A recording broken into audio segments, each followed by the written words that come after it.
The bell above the door chimed, and Lila Harwood looked up from the ledger to see a stranger who wasn't a stranger at all. 20 years had carved him into someone new, broad shoulders, sun-weathered skin, a scar tracing his jaw. But those eyes, storm-gray and unwavering, belonged to the boy who'd left her crying under an oak tree in 1875. Mason Carter removed his hat, dust falling from the brim, and spoke the words that would unravel everything she'd built to protect her heart. I came back to keep my promise.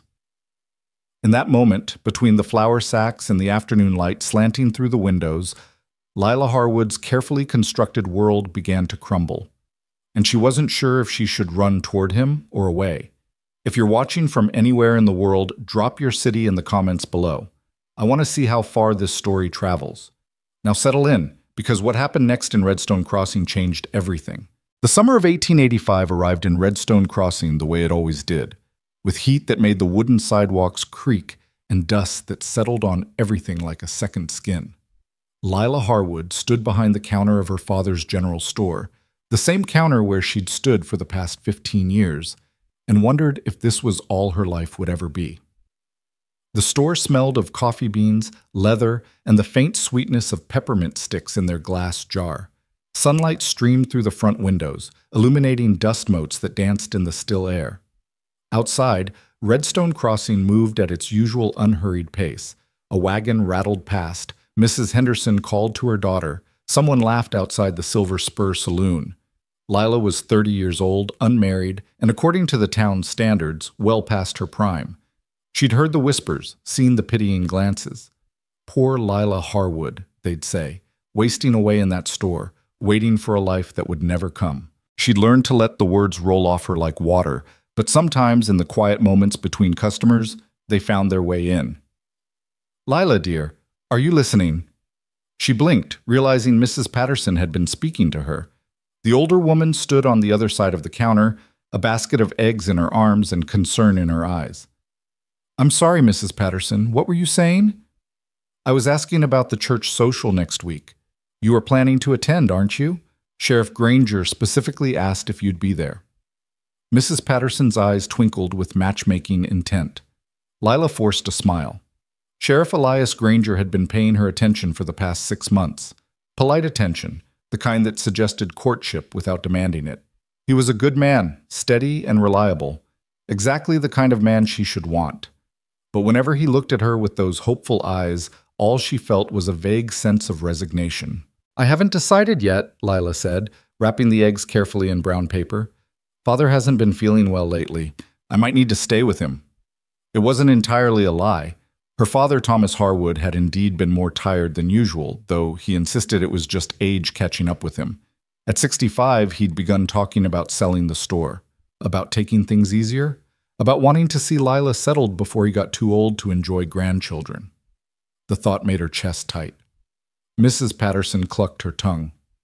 "All the more reason for you to consider the sheriff's intentions seriously, dear. You can't spend your whole life taking care of your father. You deserve happiness, too." After Mrs. Patterson left, Lila leaned against the counter and closed her eyes. Happiness. The word felt foreign, like something she'd read about in books but never quite experienced herself. She'd been content, certainly. She loved her father, loved the rhythm of the store, loved the town in her own way. But happiness, real, full-throated happiness, had been a stranger to her for a very long time. The bell above the door chimed again. Lila opened her eyes, expecting to see old Mr. Chen coming for his weekly tobacco, or perhaps young Billy Thompson looking to spend his penny on candy. Instead, a man stood silhouetted in the doorway, hat in hand, backlit by the afternoon sun so she couldn't make out his features. He was tall, taller than most men in Redstone Crossing, with broad shoulders that spoke of hard work and harder living. He stepped inside, and as the door swung shut behind him, the light shifted, and Lila's heart stopped. She knew that face. It was older now, weathered by time and sun, marked by a thin scar that ran from his left eyebrow to his jaw. His hair, once the color of wheat, had darkened to a deep bronze. But those eyes, storm-gray eyes that had once belonged to a boy who'd made her laugh, who'd shared his lunch with her, who'd held her hand under an old oak tree, those eyes hadn't changed at all. "Hello, Lila," he said, his voice deeper than she remembered, roughened by years and distance. The ledger slipped from her fingers and hit the counter with a thud. "Mason?" The name came out as barely more than a whisper. For a moment she thought she might be imagining him, that the heat and her own loneliness had conjured this ghost from her past. But then he smiled, that same lopsided smile she remembered, and she knew he was real. "I came back to keep my promise," he said simply. The words hit her like a physical blow. 20 years. 20 years since that day under the oak tree, since he'd sworn with all the seriousness a 10-year-old could muster that he'd come back for her. 20 years since she'd watched his family's wagon disappear down the dusty road, since she'd cried until her mother had to carry her home. "You—" She couldn't finish the sentence. Her hands were shaking. Mason took a step closer, and she could see the details now. The way his clothes were dusty from travel, the silver spurs on his boots, the gun belt sitting comfortable on his hips like it belonged there. He'd left as a boy from a struggling farming family. He'd returned as something else entirely. "I know it's been a long time," he said, his eyes searching her face. "I know I have no right to just walk back in here and expect—" "Why?" The question burst out of her, sharp and sudden. "Why now? Why not 10 years ago? Or 5? Or—" Her voice cracked. "Why did you wait so long?" He didn't flinch from her anger. If anything, he seemed to expect it. "Because I wanted to be able to keep the promise properly," he said. "I wanted to have something to offer you. And that took time." Before Lila could respond, her father emerged from the back room, wiping his hands on his apron. Thomas Harwood had been a robust man once, but age had stooped his shoulders and thinned his frame. Still, his eyes were sharp as he took in the stranger standing in his store. "Can I help you, sir?" Thomas asked, his voice polite but cautious. Mason turned to face him. "Mr. Harwood, I don't know if you remember me. I'm Mason Carter. My family lived here until 1875. "Mason Carter?" Thomas's eyes widened. He moved closer, studying Mason's face. "Good Lord! John and Sarah's boy? The one who was always following Lila around like a puppy?" A faint color rose in Mason's cheeks, but he nodded. "Yes, sir. That's me." Thomas let out a bark of surprised laughter. "Well, I'll be damned. You've grown some. What brings you back to Redstone Crossing after all these years?" Mason's eyes flicked to Lila, and in that glance she saw everything: hope, determination, and something that looked almost like fear. "I came back for Lila," he said. The silence that followed was deafening. Lila felt heat flood her face, felt her father's surprised gaze swing to her, felt the weight of those words settle over the room like a blanket. Thomas cleared his throat. "Well, that's direct. I don't believe in wasting time with half-truths, sir." Mason's voice was steady, but Lila could see the tension in his shoulders. "I made a promise to your daughter 20 years ago. I know I was just a kid, and I know most people would say it was just childish foolishness, but I meant it then, and I mean it now. I'd like your permission to court her properly." Lila found her voice. "You can't just walk back in here after 20 years and just—" She gestured helplessly, unable to find words for the chaos of emotions swirling inside her. "I know," Mason said, turning to face her fully. "I know I'm asking a lot. I know you've built a life here without me. But Lila, I never forgot you. Not for a single day." "That's a pretty story," she said, and her voice came out harder than she intended.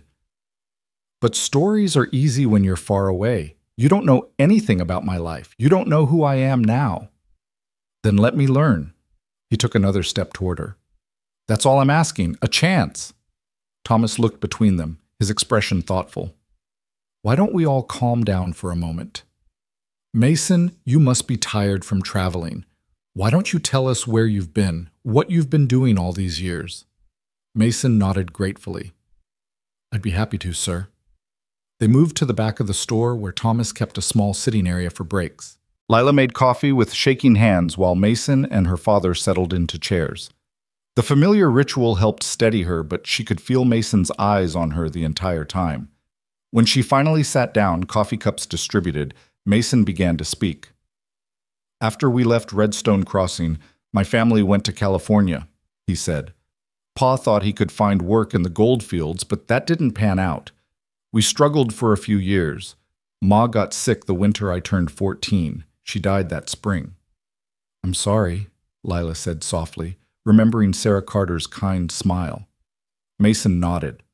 Pa took it hard. Started drinking. Lost what little we had. I lit out on my own when I was 16, worked on ranches, learned everything I could about horses and cattle, worked as a ranch hand, then a foreman, saved every penny I could. You became a cowboy, Thomas observed. Yes, sir. A good one, too, if I can say so without bragging. I learned from the best, men who'd been working cattle their whole lives. I learned to read the land, to understand what makes a ranch profitable. And I learned that if I wanted to build something real, I needed more than just wages. He took a sip of his coffee, his eyes distant with memory. 5 years ago, I went in with 2 other men on a ranch in New Mexico territory. We started small, bought cheap land that nobody else wanted because it didn't have water. But I'd noticed something the previous owner hadn't. There was an underground spring. We dug wells, proved the water, and suddenly that cheap land was worth 10 times what we'd paid. My partners wanted to sell immediately, take the profit. But I convinced them to wait, to build it up properly. Smart, Thomas said. It worked out. We built a good operation. Last year, my partners decided they wanted out. One wanted to go back east, the other was getting too old for the work. I bought them out. The ranch is mine now. Free and clear. There was pride in his voice, but also something else.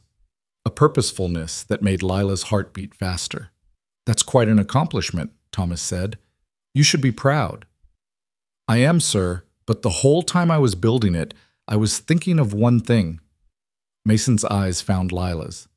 I was thinking about a girl under an oak tree and a promise I made when I was 10 years old. I was building a place that could be a home. Our home, if she'll have me. Lila's coffee cup rattled against the saucer as she set it down. You built a ranch in New Mexico because of something you said when you were a child? Yes. That's insane. Maybe. A smile tugged at the corner of his mouth. But it got me back here, didn't it? Despite everything, despite the shock, the confusion, the 20 years of silence, Lila felt an answering smile threaten to break through. She fought it down. You can't seriously expect me to just… What? Leave everything and go to New Mexico with you, based on a childhood promise? No, Mason said. I expect you to let me court you, to give me a chance to prove that I'm a man worth your time, to show you that what I felt as a boy has only grown stronger as a man. Thomas cleared his throat.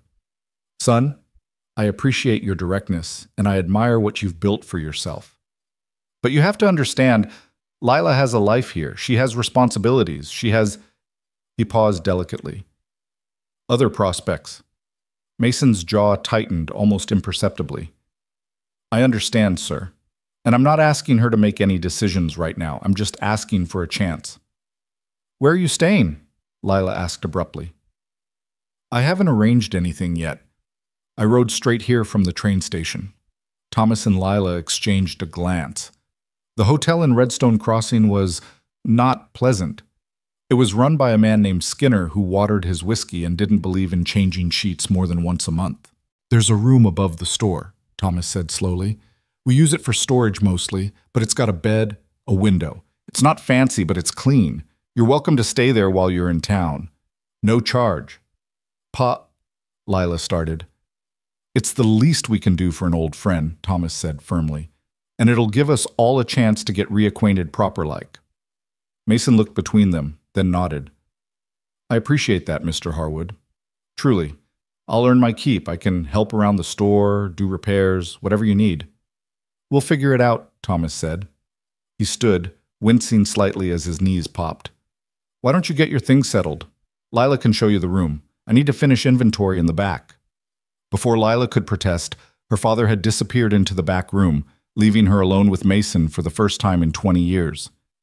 The silence stretched between them, heavy with everything unsaid. I know this is a shock, Mason said finally. That's an understatement. Lila stood, needing to move, to do something with her hands. Follow me. I'll show you the room. She led him through the store and up the narrow staircase at the back. The room above was small, cramped under the eaves, with a single window overlooking the main street. A bed, a washstand, a small table and chair. That was all it contained. Dust motes danced in the afternoon light. "It's not much," Lila said. "It's perfect." Mason set his saddlebags down on the bed. "Lila, can we talk? Really talk?" She crossed her arms, suddenly aware of how close they were in the small space. "What do you want me to say, Mason? That I waited for you? That I spent 20 years pining away like some tragic heroine in a novel? No, I want you to tell me the truth." The gentleness in his voice nearly undid her. She turned away, looking out the window at the street below. "The truth is, I did wait," she said quietly. "For years. Every time a wagon came to town, every time I heard hoofbeats on the road, part of me hoped it would be you. Even after I knew it was foolish, even after I accepted that you were never coming back, there was this stupid, stubborn part of me that kept hoping." She heard him move closer but didn't turn around. "I convinced myself I was content. I built a life here. A small life, maybe, but it was mine. And now you show up and it's like..." She struggled for words. "It's like you've torn open something I thought had healed." "I'm sorry," he said, and she could hear the sincerity in his voice. "I'm sorry I took so long. I'm sorry I hurt you. But Lila, I'm not sorry I came back. I couldn't have come sooner, not and be able to offer you anything real. I needed time to build something, to become someone worthy of you." "You were always worthy," she whispered. "No, I was a kid from a failing farm with nothing to my name. I'm not saying poverty makes a man worthless, but I needed to prove to myself that I could build something. For you. For us."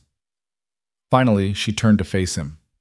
He was closer than she'd realized, close enough that she could see the flecks of darker gray in his eyes, the fine lines at the corners that spoke of years squinting into the sun. "You've changed," she said. "So have you. You're even more beautiful than I remembered." Heat flooded her cheeks. "Don't. It's the truth. But it's not just that. There's a strength in you now that wasn't there when we were kids. A confidence. It suits you. 20 years of running a store will do that to a person. It's more than that." He reached out slowly, giving her time to pull away, and tucked a strand of hair behind her ear. His fingers were calloused, warm. "You've lived a whole life without me. I don't expect you to just set that aside, but I hope you'll let me be part of whatever comes next." His touch sent shivers through her. This was Mason. Mason who'd shared his lunch with her when she forgot hers. Mason who'd helped her climb trees. Mason who'd kissed her cheek under the oak tree and promised to come back. But he was also a stranger, this tall man with scars and secrets and a ranch in New Mexico. "I don't know if I can do this," she said honestly. "I don't know if I'm brave enough." "You're the bravest person I've ever known," he said. "You just don't see it yet." Before she could respond, the bell downstairs chimed, and her father's voice called up, "Lila, we've got customers." The spell broke. Lila stepped back, putting distance between them, trying to steady her breathing. "I should go," she said. "Lila." He caught her hand as she turned. "Will you at least think about it, about giving me a chance?" She looked down at their joined hands, his large and weathered, hers smaller and marked with ink stains from the ledger. It felt natural, their fingers intertwined. It felt right. "I'll think about it," she said. It wasn't a yes, but it wasn't a no either. That evening, after the store closed and dinner was finished, Lila sat on the porch while her father smoked his pipe. Mason had gone out, saying he wanted to walk around town, see what had changed. "You're quiet," Thomas observed. "I'm thinking." "About young Carter, I'd wager." Lila didn't deny it. "Did you know? All those years ago, did you know how I felt about him?" Thomas chuckled. "Daughter, everyone knew. You two were inseparable. When his family left, your mother and I thought our hearts would break, watching you cry." "And now?" "Now?" Thomas puffed on his pipe, considering. "Now I see a young man who's built something with his own two hands, a man who kept a childhood promise for 20 years. That says something about his character." "It also says he might be delusional," Lila pointed out. "Maybe, but there are worse things than a man who keeps his word." He paused. "The sheriff's been courting you." "I know. He's a good man, too." "I know that as well." "But..." Lila sighed. But when I look at Elias, I don't feel anything. Not really. He's kind and steady and exactly the kind of man I should want. But there's no spark, no fire. With Mason, she trailed off. With Mason, there's fire? Thomas prompted gently. With Mason, I felt more in 5 minutes than I've felt in 5 years with Elias. Thomas nodded slowly. That's answer enough, I think. They sat in companionable silence as the sky turned purple, then dark. Stars began to emerge, scattered across the vast expanse like diamonds on velvet. Pa, Lila said eventually, are you really thinking about selling the store? He didn't seem surprised by the question. I'm getting old, Lila. I'm tired, and I don't want to spend whatever years I have left watching you sacrifice your happiness for mine. You're not. I am. His voice was firm but kind. I've watched you turn down invitations, turn away suitors, spend your days in this store when you should be out living your life. You've been a dutiful daughter, and I love you for it, but it's time for you to be more than just dutiful. Tears pricked Lila's eyes. I don't know what to do. Yes, you do. You've always known. You're just scared to admit it. Before she could respond, a figure emerged from the darkness. Mason, returning from his walk. He climbed the porch steps and nodded to them both. Evening, he said. Evening, son, Thomas replied.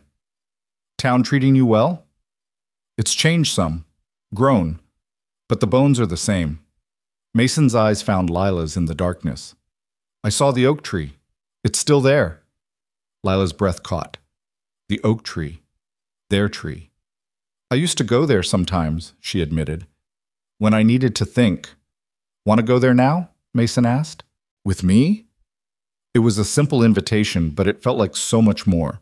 A threshold, a choice, a step towards something she couldn't quite name. Thomas stood, knocking out his pipe. I'm heading to bed. You two don't stay out too late. He paused at the door, looking back at them.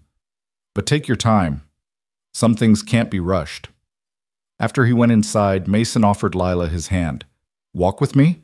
He said. And after a moment's hesitation, a moment where she could have said no, could have turned back towards safety and resignation, Lila took his hand and stood. Lead the way. They walked through the quiet streets of Redstone Crossing, past darkened shops and houses glowing with lamplight. The oak tree stood at the edge of town, ancient and gnarled, its branches spreading wide against the star-filled sky. Mason led her to the base of the tree, where the roots had broken through the earth and created natural seats. They'd sat here countless times as children, sharing secrets and dreams. Do you remember, Mason said softly, the day before we left?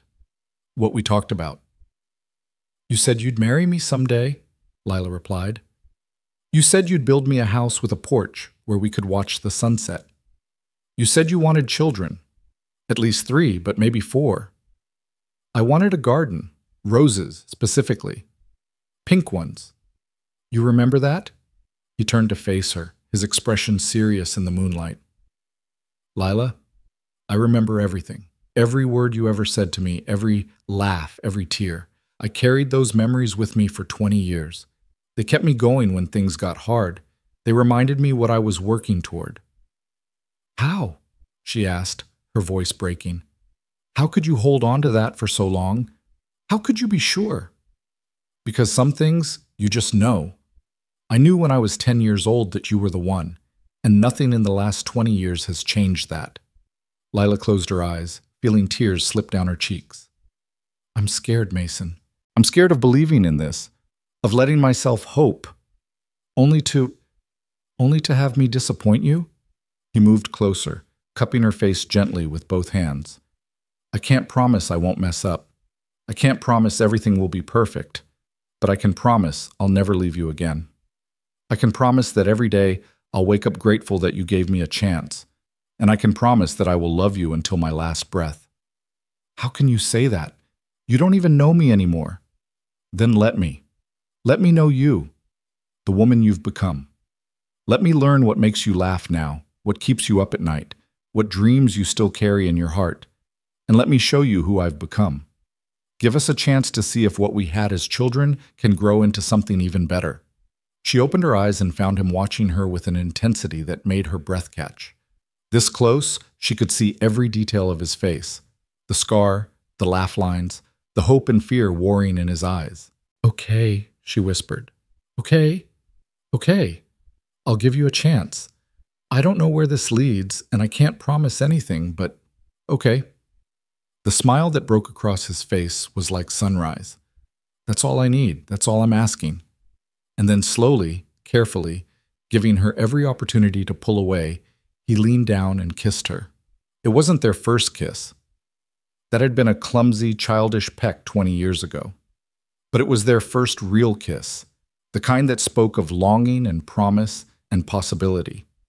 His lips were warm, gentle, asking rather than demanding. Lila's hands came up to rest on his chest, feeling his heart pounding beneath her palms, matching the rhythm of her own. When they finally pulled apart, both slightly breathless, Mason rested his forehead against hers. "I've waited 20 years to do that properly," he murmured. "Was it worth the wait?" "Every single second." They sat beneath the oak tree until late into the night, talking about everything and nothing. Mason told her about his ranch, the house he'd built with his own hands, the land that rolled away toward distant mountains, the creek that ran silver in the moonlight. Lila told him about her life in Redstone Crossing, the regular customers who'd become like family, the quiet satisfaction of keeping the store running, the dreams she'd tucked away in the corners of her heart. And slowly, tentatively, they began to weave their separate stories together, looking for the threads that might bind them into something new. When Mason finally walked her back to the store, the moon was high and the streets were silent. At the door, he kissed her hand like a gentleman from one of her books. "Sleep well, Lila Harwood," he said. "Sleep well, Mason Carter." She watched him climb the stairs to his room, then went to her own bed and lay awake for hours, her heart too full of hope and fear to let her rest. Outside, the night wind whispered through the oak tree's branches, carrying with it the weight of a promise made 2 decades ago, and the possibility, terrifying and wonderful, that it might finally be kept. In the darkness, Lila touched her lips where Mason had kissed them, and allowed herself for the first time in 20 years to truly believe in tomorrow. The next morning brought a clarity Lila hadn't felt in years. She woke before dawn, as was her habit, but instead of the usual heaviness that accompanied the start of another identical day, she felt something different: anticipation. The memory of Mason's kiss lingered on her lips, and she caught herself smiling as she dressed and made her way downstairs to open the store. Mason was already awake. She found him in the storage room, his shirt sleeves rolled up, systematically organizing boxes that had sat in chaotic piles for months. He looked up when she entered, and the smile he gave her was warm enough to chase away the morning chill. "You're up early," she said. "Old ranch habits. The cattle don't care if you're tired." He gestured at the boxes. "I hope you don't mind. I figured I should earn my keep." "You don't have to." "I want to." He moved closer, and even with the dust on his hands and the sweat on his brow, he looked good, too good. "Besides, your father mentioned these shelves needed reinforcing. Thought I'd make myself useful." The morning passed in a comfortable rhythm. Customers came and went, and Lila found herself hyper-aware of Mason's presence, the sound of his hammer ringing from the back room, the occasional glimpse of him carrying lumber, the way Mrs. Patterson's eyebrows rose when she spotted him and immediately cornered Lila for information. "Who is that handsome man working in your storeroom?" Mrs. Patterson whispered, leaning across the counter with undisguised curiosity. "An old friend. His name is Mason Carter. His family used to live here." "Carter? Carter?" Mrs. Patterson's eyes narrowed in thought. "Wait, not the little boy you used to follow around? The one who left when you were children?" Lila felt heat rise in her cheeks. "Yes, that would be him." "Well," Mrs. Patterson's expression shifted from curiosity to something more calculating. "Well, well. And he just happened to come back to Redstone Crossing after all these years? What a coincidence." "Mrs. Patterson, does Sheriff Granger know about this?" The question made Lila's stomach tighten. She hadn't thought about Elias, hadn't considered how Mason's arrival would affect the quiet understanding that had developed between them. Elias had never formally proposed, had never even explicitly stated his intentions, but everyone in town assumed it was only a matter of time. There's nothing for the sheriff to know, Lila said firmly. Mason is a guest, that's all. Mrs. Patterson's knowing smile suggested she didn't believe that for a second, but she had the grace not to push further. After she left, Lila found her hands shaking slightly as she recorded the sale in the ledger. Word would spread, was probably already spreading. By evening, everyone in Redstone Crossing would know that Lila Harwood's childhood sweetheart had returned. Around midday, her father came down from his room and surveyed the reorganized storage area with approval. "You've done more in one morning than I've managed in 6 months," Thomas said to Mason. "You've got a good work ethic, son." "Just trying to be helpful, sir." "Well, I appreciate it. Why don't you two take a break? Lila, why don't you show Mason around town proper? He should see how much things have changed." It was a transparent excuse to give them time together, but Lila didn't mind. She untied her apron and grabbed her bonnet, ignoring her father's conspiratorial wink. They walked down Main Street in the early afternoon heat, and Lila found herself seeing her town through Mason's eyes. The bank that hadn't existed when he left, the new church with its white steeple, the expanded saloon that now boasted a second story. Redstone Crossing had grown, prospered, become more than the dusty way station it had been in their childhood. "It's different," Mason observed, "but good different, prosperous." The railroad helped. When they put in the spur line 5 years ago, it opened up new markets. People started staying instead of just passing through. They passed the sheriff's office, and Lila couldn't help glancing at the window. She didn't see Elias, but she felt exposed nonetheless, as if the whole town was watching them walk together. Mason seemed to sense her discomfort. "Your father mentioned the sheriff has been courting you." It wasn't a question, but Lila answered anyway. "Not exactly courting, more like considering the possibility of courting." "What does that mean?" "It means he's been respectful and patient and hasn't actually asked me anything yet." "Do you want him to?" The question was careful, neutral, but Lila could hear the tension underneath. "I don't know," she admitted. "He's a good man. Everyone says we'd make a good match. But when I'm with him, I don't feel the way I felt last night under the oak tree." Mason stopped walking, turned to face her fully. People moved around them on the sidewalk, and Lila was aware of curious glances, but Mason didn't seem to notice anyone else. "And how did you feel last night?" he asked softly. "Like I was finally waking up after a very long sleep." The intensity in his eyes made her breath catch. For a moment, she thought he might kiss her right there on Main Street in front of God and everyone. But then a voice called out, breaking the spell. "Lila! Miss Harwood!" They turned to see Billy Thompson running toward them, his face flushed with excitement. The boy was 12, all gangly limbs and enthusiasm, and he helped his father at the livery stable. "Billy, what is it?" "Pa sent me to find you. There's a telegram for you at the post office. Mr. Jenkins said it seemed important." A telegram. Lila's heart sank. Telegrams were rarely good news. They meant emergencies, deaths, disasters. She exchanged a worried glance with Mason. "Thank you, Billy. We'll head there now." The post office was housed in a corner of the general store run by Harold Jenkins, a fastidious man who treated every letter and telegram as if it contained state secrets. He looked up when they entered, his expression grave. "Ah, Miss Harwood, I was about to send Billy to find you. This came from Santa Fe." He handed her the telegram, his eyes flickering with curiosity, to Mason and back. Lila's hands trembled slightly as she unfolded the paper. She read it once, then again, her confusion growing. "What is it?" Mason asked. "It's from someone named Margaret Castellano. She says—" Lila looked up at him, bewildered. "She says she's writing to thank you for your kindness to her late husband and to wish us happiness in our life together." Mason's jaw tightened almost imperceptibly. "May I see it?" She handed him the telegram, watching his face as he read. Something flickered in his expression, resignation, perhaps, or frustration. "You know her," Lila said. "Yes." "Who is she?" Mason looked around the post office, aware of Harold Jenkins practically vibrating with curiosity. "Can we talk about this somewhere private?" They walked back to the store in silence. The comfortable ease of the morning had evaporated, replaced by a tension that made Lila's chest tight.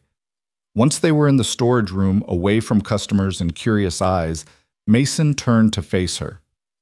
Margaret Castellano is a widow in Santa Fe, he said. Her husband, Roberto, died about a year and a half ago. He was a good man, owned a small ranch adjacent to mine. When he got sick, I helped out where I could. After he died, Margaret was left with debts and a property she couldn't manage alone. And? Lila prompted when he paused. And I helped her settle the estate. I bought some of her land that connected to mine and that I needed for water access. I paid her a fair price, more than fair actually. It allowed her to pay off Roberto's debts and move to Santa Fe to be with her sister. That sounds perfectly reasonable. Why do you look so worried? Mason ran a hand through his hair. Because there were rumors. After I bought the land, some people in Santa Fe started talking. They said I'd taken advantage of a grieving widow, that I'd cheated her somehow. It wasn't true, but rumors don't need truth to spread. Lila's stomach nodded.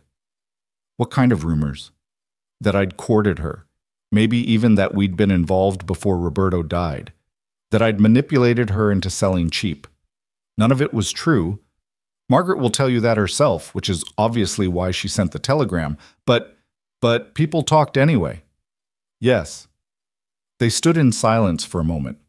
Lila wanted to believe him. Everything in her wanted to believe him. But doubt, once planted, was a pernicious thing. You said you paid a fair price, she said carefully. How fair? More than the land was worth, actually. Roberto had let things run down before he got sick. The land needed work, but Margaret needed the money, and I needed the water access. It was a business deal that benefited both of us. And there was nothing between you? Nothing romantic? Nothing. Margaret loved her husband. She was grieving. I was trying to help a neighbor and expand my ranch, that's all. Lila wanted to ask more questions, wanted to press for details that might ease the worry forming in her gut. But before she could speak, the bell above the front door chimed, and a familiar voice called out. Lila, you here? Sheriff Elias Granger. Of course. Lila exchanged a quick glance with Mason, then stepped out of the storage room. Elias stood in the center of the store, his hat in his hands, his expression friendly but curious. He was a handsome man in his early 30s with dark hair and steady brown eyes. He wore his authority comfortably, like a well-broken-in pair of boots. Elias, what brings you by? Just making rounds. Thought I'd check in, see how you and your father are doing. His eyes moved past her to where Mason had emerged from the back room. And meet your new guest. Word travels fast in a small town. There was no hostility in his voice, but there was a wariness that made Lila's skin prickle. Elias, this is Mason Carter. Mason, Sheriff Elias Granger. The two men sized each other up as they shook hands. Mason was taller, broader through the shoulders, but Elias had the compact strength of a man who'd handled his share of trouble. The handshake lasted a beat too long, a silent test of wills. Carter, Elias said, I heard you grew up here. Long time ago.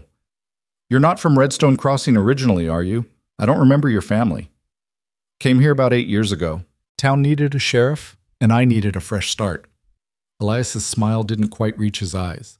What brings you back after all this time? Unfinished business?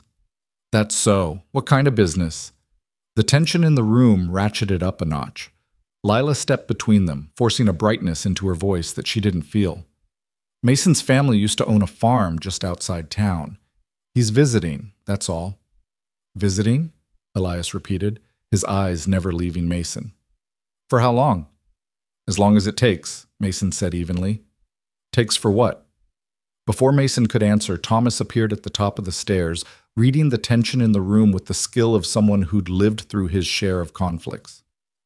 Sheriff Granger, good to see you. I've been meaning to talk to you about the church social next week. Will you be attending? Elias turned his attention to Thomas, and Lila felt some of the tension drain from the room. Planning on it, Mr. Harwood. Assuming no trouble keeps me away. Good, good. I know Lila's looking forward to it. Aren't you, daughter? Lila wanted to kick her father for his transparent manipulation, but she forced a smile. Of course. Elias's expression softened when he looked at her. I was hoping you might save me a dance, Miss Harwood. Yes, of course. Good. He settled his hat back on his head, nodded to Thomas and Mason. Well, I should get back to my rounds. Carter, I'm sure I'll be seeing you around town. I'm sure you will, Sheriff. After Elias left, an uncomfortable silence settled over the store. Thomas cleared his throat. Well, that was about as subtle as a bull in a china shop. Pa, you didn't help, Lila said. I was trying to defuse the situation. You had two roosters squaring off in my store. Mason spoke up, his voice tight. I should apologize. I shouldn't have. You shouldn't have what? Lila interrupted. Stood your ground. Elias doesn't own me. He has no claim on me. He thinks he does, Mason observed. Then he's mistaken. Thomas looked between them and sighed. Look, I'm not going to pretend this isn't complicated. Elias is a good man, and he's been patient with his intentions toward Lila. The whole town knows it. Now you show up, Mason, and whether you mean to or not, you're stepping on his toes.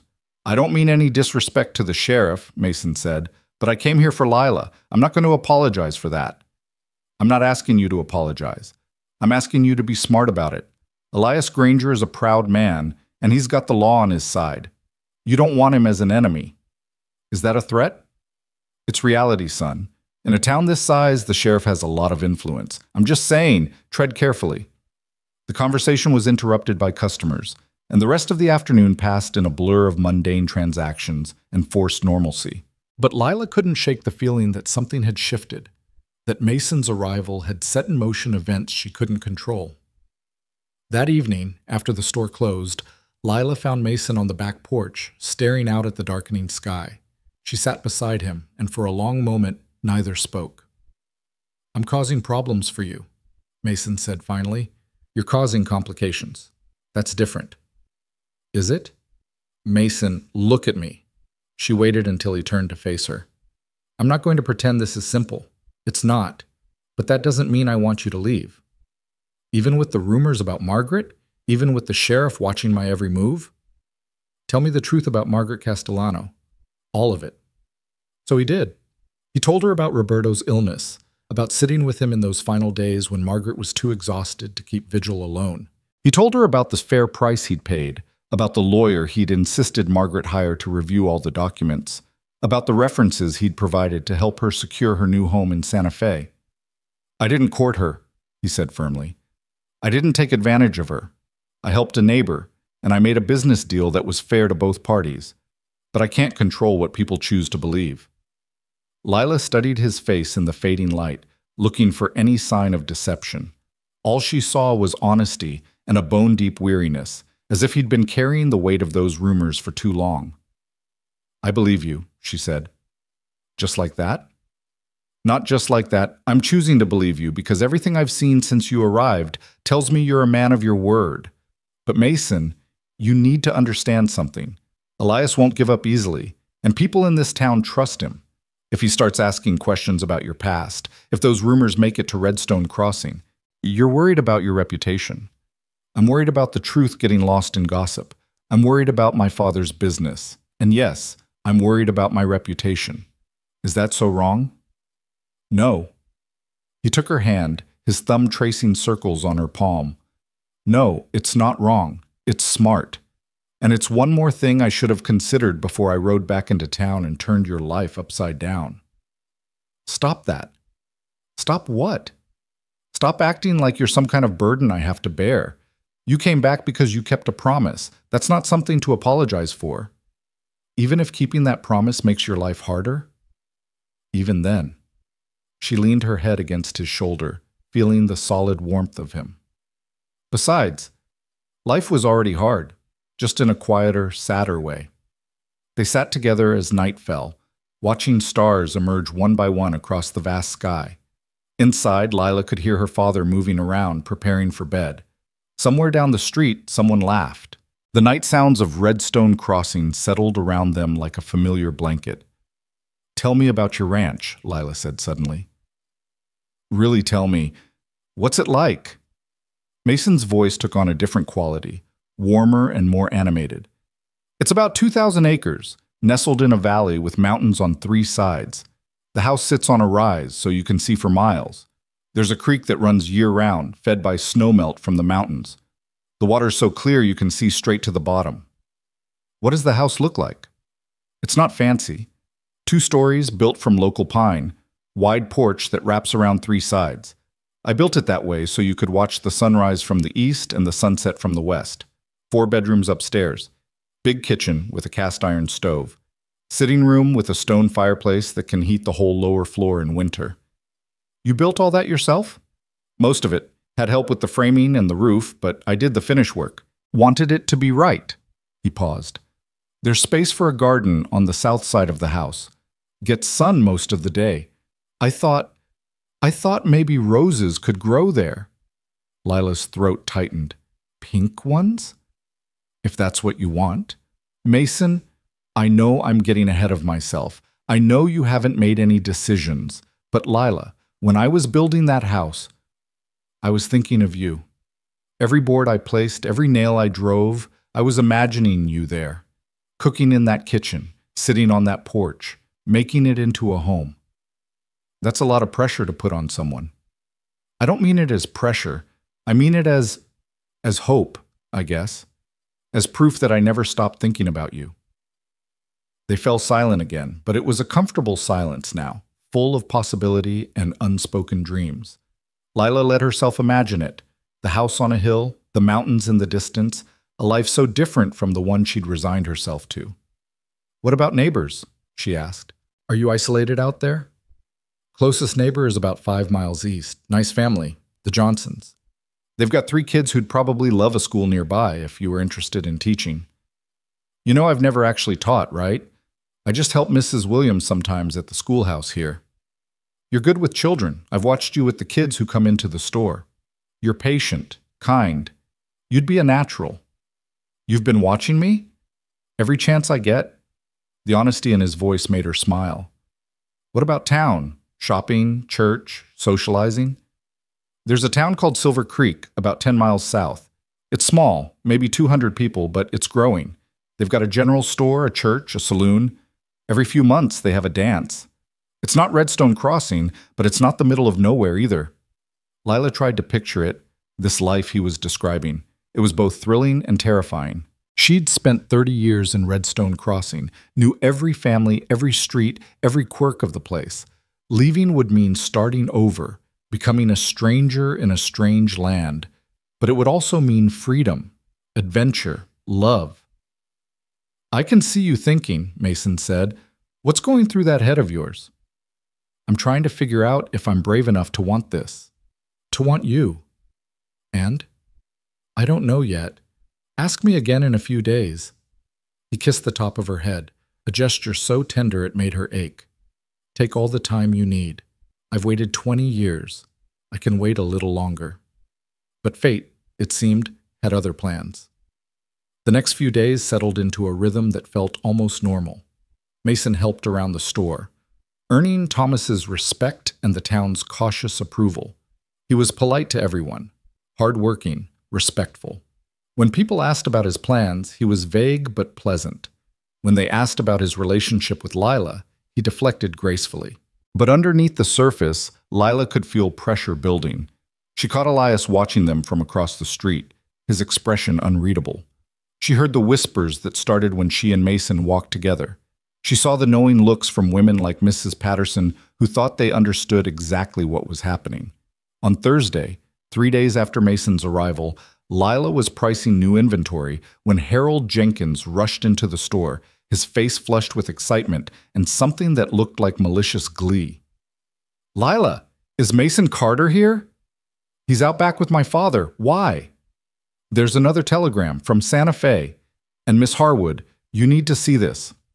Dread pooled in Lila's stomach as Harold handed her the telegram. This one wasn't from Margaret Castellano. It was from someone named James Whitmore, and it was addressed to Sheriff Granger. She shouldn't read it. It was addressed to Elias, not her. But Harold's expression told her the damage was already done. He'd read it, and if Harold had read it, half the town would know the contents within the hour. She unfolded the paper and read, Sheriff Granger, regarding Mason Carter, advise caution. Involved in questionable land deal, widow claims exploitation. Investigation ongoing. Request you monitor his activities. James Whitmore, Deputy Sheriff, Santa Fe. The words blurred as Lila read them again. Investigation ongoing. exploitation, monitor his activities. It's not true, she said, her voice shaking. Isn't it? Harold's tone was sanctimonious. I always say where there's smoke, there's fire. And Miss Harwood, you should be careful about who you associate with. Your reputation, my reputation is my concern, Mr. Jenkins, not yours. But her hands were shaking as she handed back the telegram. Harold left, practically quivering with eagerness to spread the news. Lila stood frozen behind the counter, her mind racing. She had to find Mason, had to warn him, had to... The door opened, and Elias walked in. His expression was serious, his hand resting on his gun belt in a way that made Lila's blood run cold. Lila, I need to speak with Mason Carter. Where is he? Elias, please, let me explain. This isn't about you, Lila. I've received information that requires follow-up, official business. What kind of information? The kind that raises questions about Mr. Carter's character and his dealings in New Mexico. Now, I'm not saying the allegations are true, but I can't ignore them either. I need to have a conversation with him. Before Lila could respond, Mason appeared from the back room, Thomas behind him. Mason took one look at Elias's stance and seemed to understand immediately. Sheriff, he said calmly, I take it you've heard from Deputy Whitmore. You know about the telegram? I figured word would reach here eventually. Small-town sheriffs talk to each other. Then you know what he's alleging. I know what he's alleging, and I can tell you it's not true. That's what they all say, Carter. Elias's voice was hard. Why don't you come down to my office, and we can discuss this properly? Am I under arrest? Not yet, but I will be asking you some hard questions, and I'd prefer to do it somewhere official. The atmosphere in the store had turned toxic. Lila could see her father's worried face, could feel Mason's tension even from across the room.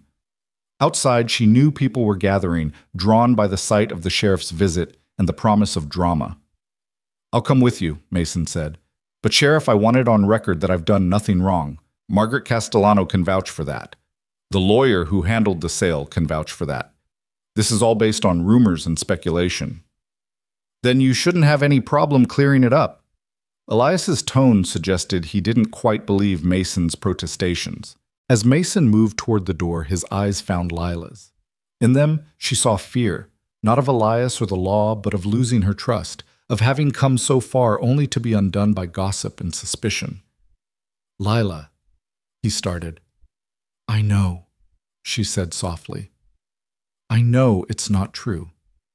Do you? Really? The vulnerability in his voice nearly broke her. She crossed the store quickly, ignoring Elias's presence, and took Mason's hands in hers. I believe you, she said firmly. Whatever Elias finds out, whatever people say, I believe you. Relief flooded Mason's face. He squeezed her hands, then turned to follow Elias out of the store. Through the window, Lila watched them walk down the street toward the sheriff's office, watched the townspeople track their progress with avid curiosity. Thomas came to stand beside her, his hand on her shoulder. He'll be all right, her father said. The truth will come out. Will it? Or will people believe what they want to believe? That's always the question, isn't it? The afternoon dragged on endlessly. Customers came and went, each one eager to discuss the latest scandal. Some were sympathetic, others openly skeptical. Mrs. Henderson declared that she'd never trusted Mason, had always thought there was something shifty about him. Mr. Chen, more kindly, suggested that people should wait for facts before passing judgment. But the damage was done. By evening, the entire town was talking about Mason Carter and his questionable past. The story grew with each retelling. By some accounts, he'd swindled a dozen widows, had run illegal operations, had fled New Mexico one step ahead of the law. Lila wanted to scream at the unfairness of it all. How quickly people turned on strangers. How eager they were to believe the worst. How a lifetime could be judged based on rumors and half-truths. When the store finally closed, she couldn't stand the waiting anymore. She told her father she was going to check on Mason, ignoring his concerns about propriety. Let people talk. They were already talking anyway. The sheriff's office was lit from within. Through the window, she could see Elias and Mason sitting across from each other, papers spread on the desk between them. The conversation looked tense but civil. As she watched, Elias stood and gestured toward the door. Not the cell in the back, but the front door. Lila quickly moved away from the window, not wanting to be caught spying. A moment later, both men emerged. Mason looked exhausted but not defeated. Elias looked thoughtful, less hostile than he'd been earlier.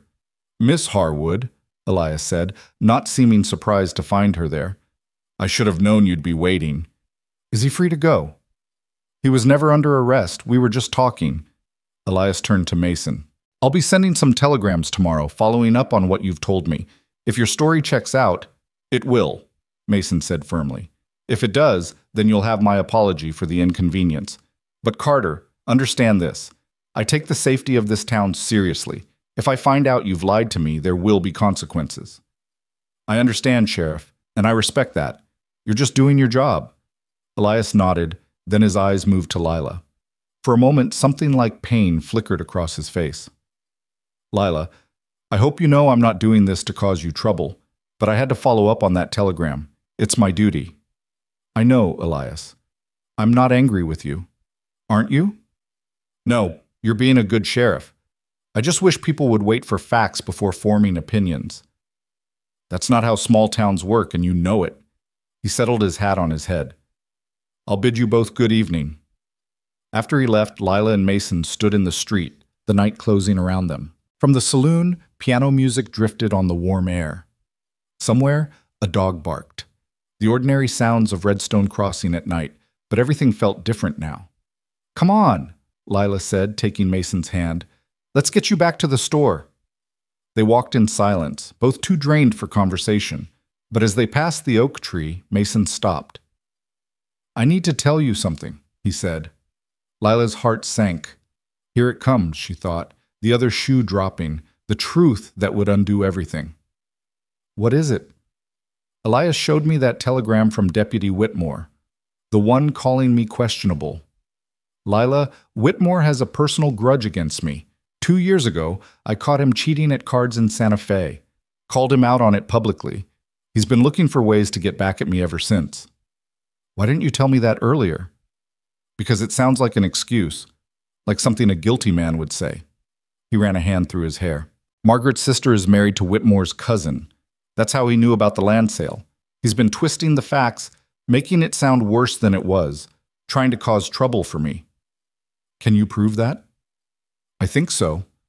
I gave Elias the names of people in Santa Fe who can vouch for me, the lawyer, Margaret herself, the local judge who oversaw the estate.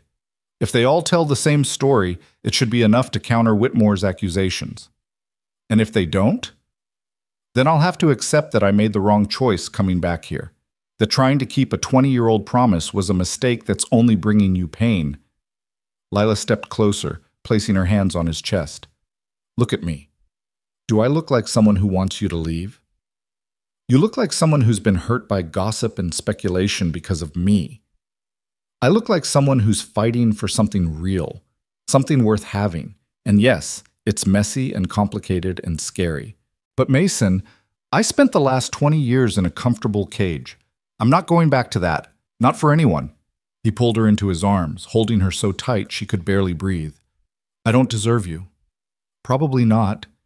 But you're stuck with me anyway." They held each other under the oak tree, and Lila felt something shift inside her. The fear was still there, the uncertainty, the worry about what people would think. But stronger than all of that was a fierce determination. She'd chosen this, chosen him. And she wasn't going to let small-town gossip destroy something that felt more right than anything she'd experienced in years. "We'll get through this," she said into his shoulder. "Together." "Together," he echoed. And standing there in the darkness, with the weight of the town's judgment pressing down on them and an uncertain future stretching ahead, Lila Harwood made her choice. Whatever came next, scandal, vindication, heartbreak, or happiness, she would face it with Mason Carter by her side. The promise made under this tree 20 years ago was finally, truly being kept. The next 3 days crawled by with agonizing slowness. Elias sent his telegrams, and the whole town seemed to hold its breath, waiting for responses. Mason continued working at the store, his presence a quiet defiance of the whispers that followed him everywhere. Some customers stopped coming altogether. Others came specifically to gawk, to measure him with suspicious eyes, to drop pointed comments about trust and deception. Lila felt the strain of it wearing on her father. Thomas had built his business on reputation, on being a fair dealer and a trustworthy man. Now people looked at him differently, questioned his judgment for harboring Mason under his roof. She saw it in the way conversations stopped when he entered the post office, in the uncomfortable silences that fell when he joined men outside the bank.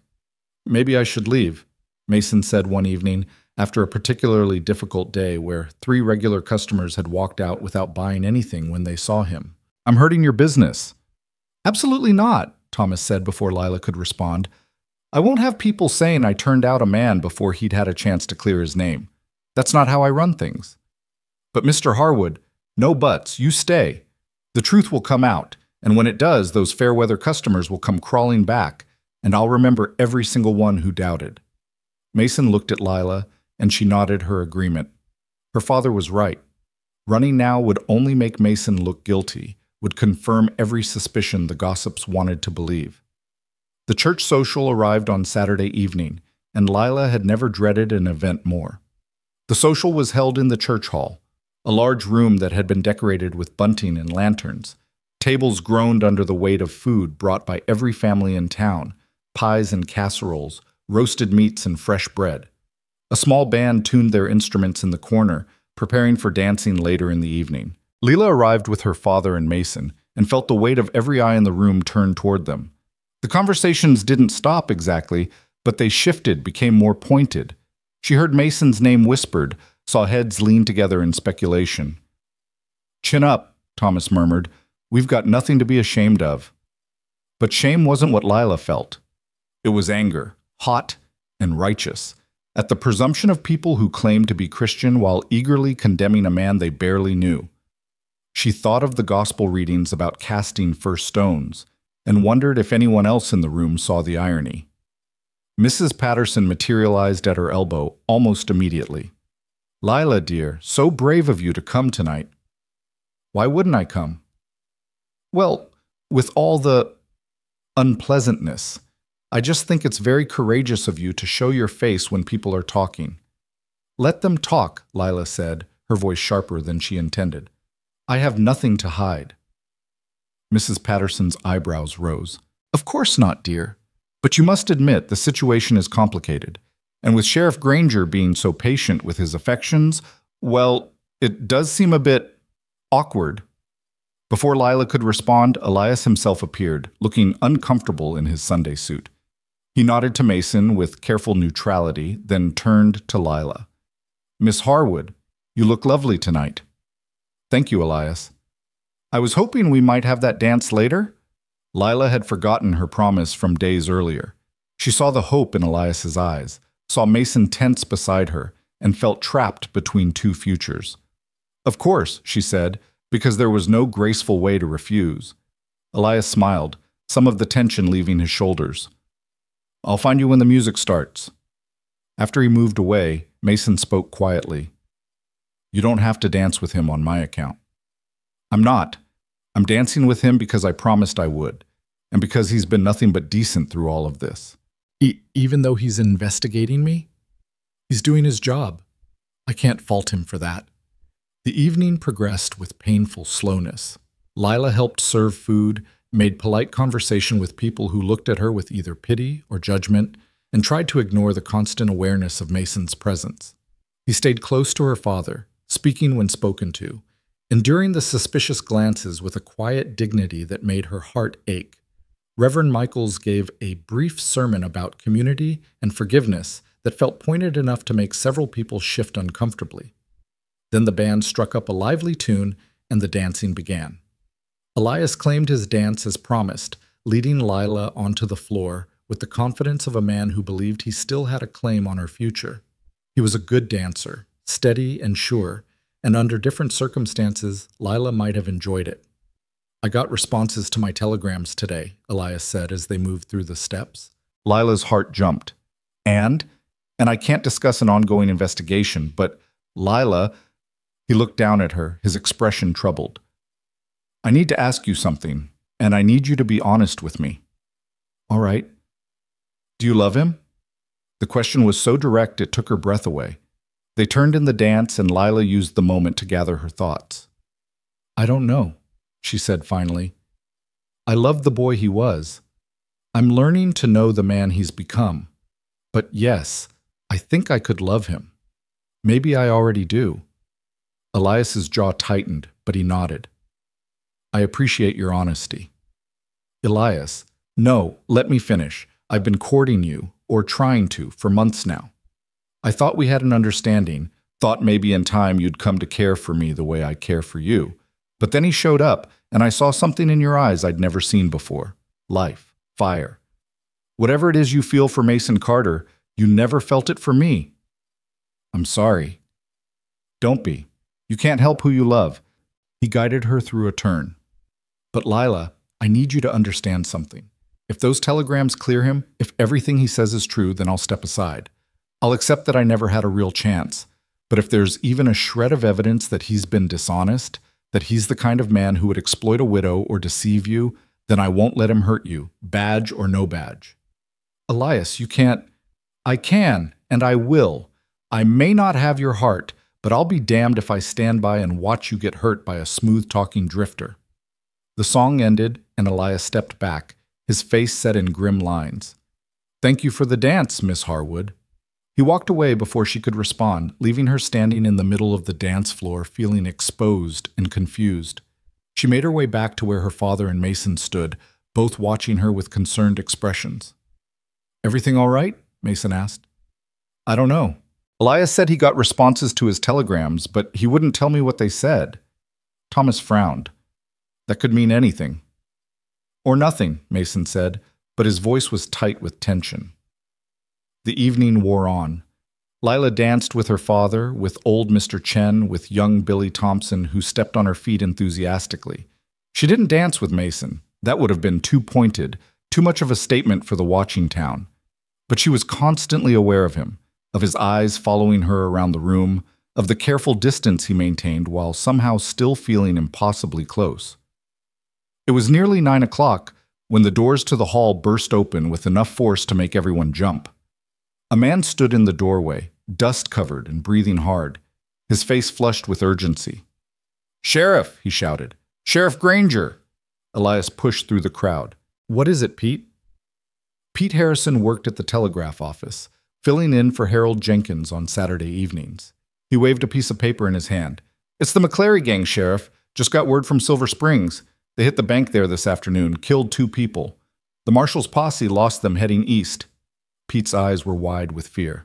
"Sheriff, they're heading this way." A collective gasp went through the crowd. The McClary gang was notorious.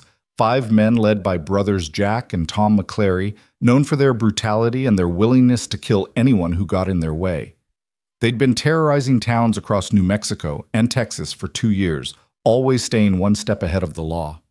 Elias's face went hard. "When did they hit Silver Springs?" "Around 4 o'clock. They've got maybe a 5-hour head start, but Sheriff, if they're heading east, they could be here by midnight. Maybe sooner." The room erupted into panicked conversation. Women gathered their children close. Men looked at each other with grim determination or barely concealed fear. Reverend Michaels tried to call for calm, but his voice was lost in the chaos. Elias held up his hands. "Everyone quiet! Quiet down!" The noise subsided to anxious murmurs. "All right, here's what we're going to do. Women and children are going to shelter in place, either at the church or at home. Your choice. Bar your doors and stay away from windows. Men who can handle a gun, I need you armed and ready. We'll set up positions around town, particularly around the bank and the general store." "What about running?" someone called out. "We could load up wagons, head west, and run right into them if they're coming from the south?" Elias shook his head. "No. We're better off defending what's ours.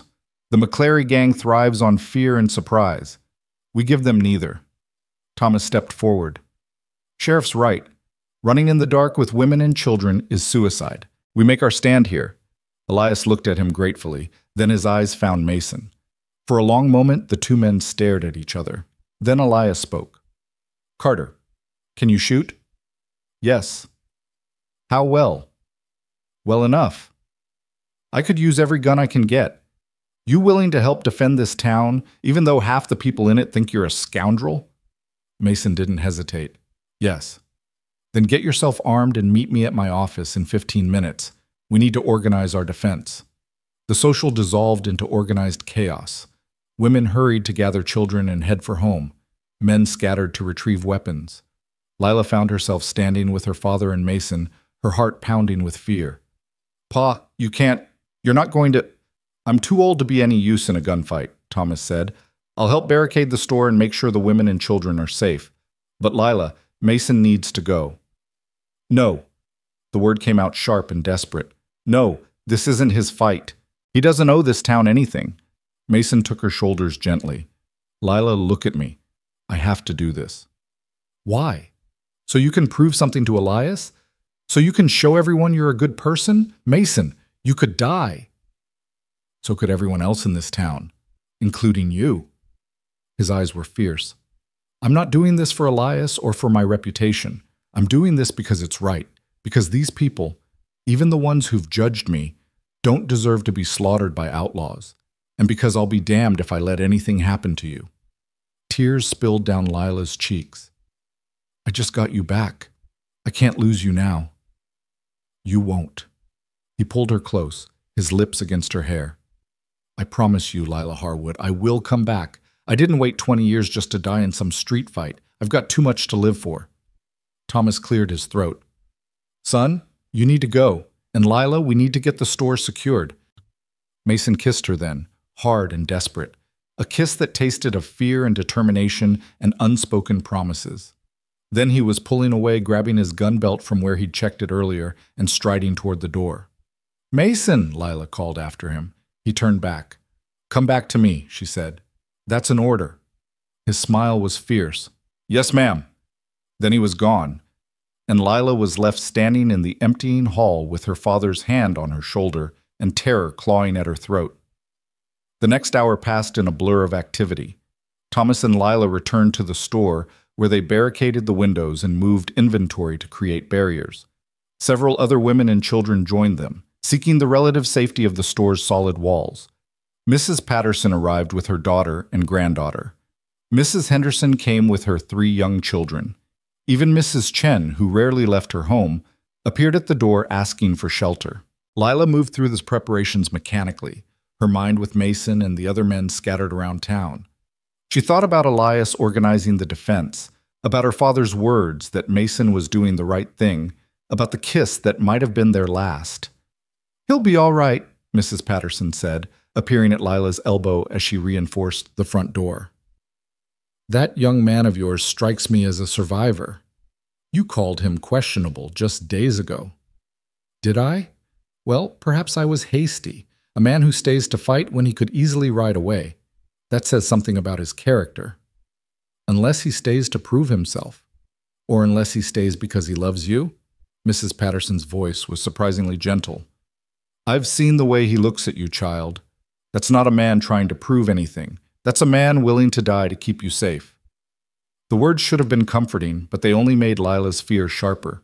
She didn't want Mason dying for her. She wanted him alive, wanted the future they'd barely begun to build. Outside, the town had gone eerily quiet. The streets were empty, lanterns extinguished to avoid giving the gang targets. Men were positioned in strategic locations, on rooftops, behind water troughs, inside doorways. Elias had organized them well, creating overlapping fields of fire that would catch the gang in a crossfire if they rode down Main Street. Thomas came to stand beside Lila at one of the barricaded windows, peering out through a narrow gap. Can't see much, he said. That's probably good. Lila, about Mason. Pa, not now. Yes, now, because if something happens tonight, I want you to know I approve. Of him, of you two together. I should have said it sooner, but I got caught up in worrying about the store and what people would think. But watching him tonight, seeing him walk into danger for people who've shown him nothing but suspicion, that's the kind of man I want for my daughter. Lila's throat tightened. What if he doesn't come back? Then you'll grieve, and you'll eventually heal, and you'll remember that you had something real with him, even if it was brief. But Lila, I don't think it's going to come to that. That boy, that man, Didn't come back after 20 years just to die before he could keep his promise.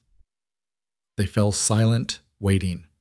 Around them, the women tried to keep the children calm, telling stories in whispers, promising that everything would be all right. Lila wanted to believe them, wanted to believe that when dawn came, they'd all still be here, still be safe. Time crawled. 10 o'clock passed, then 11. The tension stretched taut as a wire.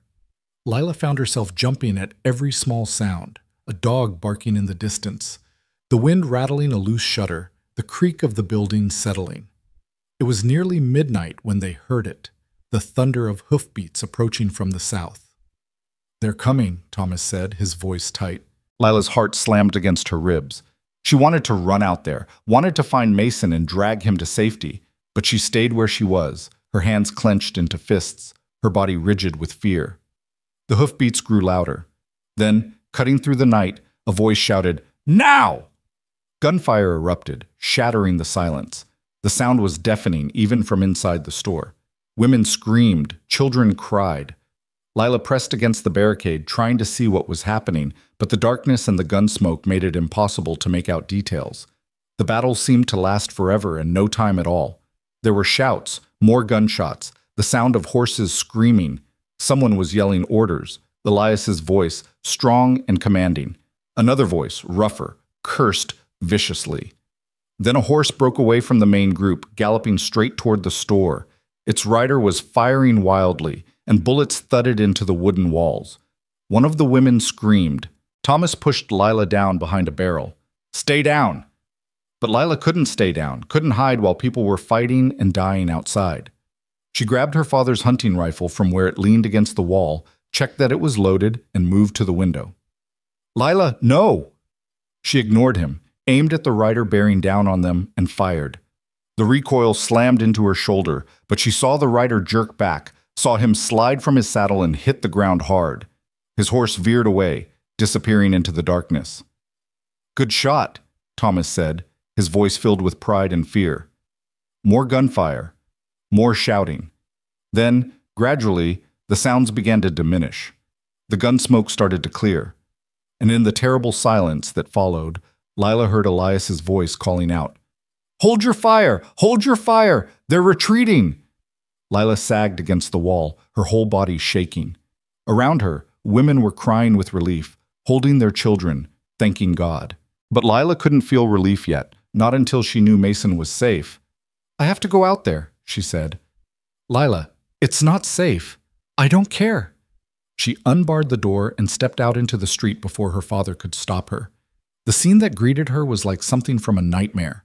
Bodies lay in the street, outlaws and townsmen both. Wounded men groaned. The acrid smell of gun smoke hung in the air. But the town still stood. The bank's doors were intact. The McClary gang had been turned back. Lila ran down the street, her eyes searching desperately for Mason among the standing figures. She saw Elias directing men to tend the wounded. She saw Mr. Chen kneeling beside someone on the ground. She saw Lila! She turned at the sound of her name and saw Mason stumbling toward her. His shirt was torn, his face was blackened with powder burns, and blood streaked his left arm. But he was walking, he was alive. She ran to him, throwing herself into his arms with enough force to make him stagger. He caught her, held her tight, and for a moment neither of them could speak. "You're hurt," she finally managed, pulling back to look at his arm. "Just a graze. Bullet caught me when I was reloading. I'm all right, Lila. I'm all right." "I thought, when I heard the gunfire, I thought, I know. He cupped her face in his hands, his thumbs wiping away tears she hadn't realized she was crying. "But I told you I'd come back. I keep my promises." Elias approached them, his own clothes torn and bloodied. "Carter, good work out there. You saved Tom Bradley's life when that one outlaw got past our line." "Just doing what needed doing, Sheriff." Elias looked between them at the way Lila clung to Mason, at the undeniable connection that had been forged and tempered by the night's events. Something shifted in his expression. Resignation, perhaps, or acceptance. "I got those telegram responses this afternoon," Elias said quietly. "Before all this started, I was planning to tell you both tomorrow, but seeing as we're all standing here bleeding and alive, might as well do it now." Lila held her breath. "Margaret Castellano sent a detailed account of the land sale," Elias continued. "So did the lawyer who handled it. So did the judge. They all corroborated Carter's story exactly. The price was fair, more than fair. Every document was properly filed. Mrs. Castellano specifically stated that Mason Carter was a perfect gentleman who helped her through a difficult time without asking for anything in return." Relief flooded through Lila so powerfully her knees nearly buckled. "As for Deputy Whitmore," Elias went on, "turns out he's under investigation himself for falsifying reports and abusing his position. The marshal in Santa Fe was very interested to hear that Whitmore had been spreading false allegations about a law-abiding citizen." "So I'm cleared?" Mason asked. "You're cleared. And Carter—" Elias extended his hand. "I owe you an apology. I let my personal feelings cloud my judgment. You're a good man, and you've proved it tonight. This town owes you a debt." Mason shook his hand. "No debt, Sheriff. We all fought together. That's what matters." Elias nodded, then his eyes moved to Lila. "Miss Harwood, I believe I owe you an apology as well. I pushed too hard, let my hopes get in the way of reality. You deserve to be happy, and it's clear where your happiness lies." He managed a small smile. "I hope you two will be very happy together." "Elias," Lila started, but he was already walking away, calling out orders to his men, returning to the work of securing the town. Mason pulled Lila close again, and she buried her face in his shoulder, breathing in the smell of him, gun smoke and sweat, and something essentially Mason. "It's over," he murmured. "The accusations, the suspicion, it's all over." "I never doubted you," she said fiercely. "Not for a second. I know. That's what kept me going. Knowing you believed in me even when no one else did." They stood there in the middle of the blood-stained street, holding each other while around them the town began the work of recovery. Men carried wounded to the doctor. Women emerged from their shelters to search for their husbands and sons. Reverend Michaels moved among the fallen, offering prayers for the dead, both townsmen and outlaws. Thomas found them there, his face haggard with relief. "Thank God. Thank God you're both all right." "How many did we lose?" Mason asked quietly. "3 dead. Bill Morrison, young Jack Peters, and Tom Chen's brother Lee. Several more wounded, but Doc Patterson thinks they'll pull through. 3 lives, 3 families destroyed." Lila thought of Mrs. Peters, who would wake tomorrow to find her 17-year-old son gone. Thought of the price paid for survival. "The gang?" she asked. "Yeesh, 4 dead, 1 captured and wounded. The McClary brothers got away, but they left their men behind. Elias says the circuit judge will have plenty to work with when he arrives next week." It was victory, of a sort, but it was the kind of victory that left scars, that would be remembered and mourned for years to come. As dawn began to lighten the eastern sky, Mason, Lila, and Thomas finally made their way back to the store. The women and children had returned to their homes. The dead had been laid out in the church. The wounded were in Doc Patterson's care, and Redstone Crossing, battered but unbroken, began to face its first day after the battle. In the storage room above the store, Lila cleaned and bandaged Mason's arm while her father made coffee. Mason winced as she worked, but didn't complain. "You're good at this," he observed. "I've helped Doc Patterson before. Nothing like this, though." "Lila." He caught her hand as she was tying off the bandage. "I meant what I said out there. I've loved you since we were children. I loved you when I left. I loved you every day I was gone. And I love you now, covered in blood and gun smoke, and looking more beautiful than any woman has a right to look." "Mason, let me finish. I know tonight was terrible. I know people died. But Lila, life is short and uncertain, and I don't want to waste another second of it. I'm asking you, really asking you, will you come with me to New Mexico? Will you marry me and build a life with me on that ranch? Will you let me spend the rest of my days proving that coming back was the best decision I ever made?" Tears spilled down her cheeks, but for the first time in days they were tears of joy rather than fear. "Yes," she whispered. "Yes, I'll marry you. Yes, I'll go to New Mexico. Yes to all of it." The smile that broke across his face was like sunrise after the longest night. He pulled her into his arms, kissed her with a thoroughness that made her forget about the blood and the fear and the death that had marked this night. When they finally broke apart, both breathless, Thomas was standing in the doorway with 3 cups of coffee and a knowing smile. "I take it congratulations are in order?" "Pa," Lila started. "Don't worry, I heard, and I'm happy for you both, truly happy." He handed them each a cup. "So when's the wedding?" Mason looked at Lila. "As soon as possible?" "As soon as possible," she agreed. "Then we've got planning to do," Thomas said.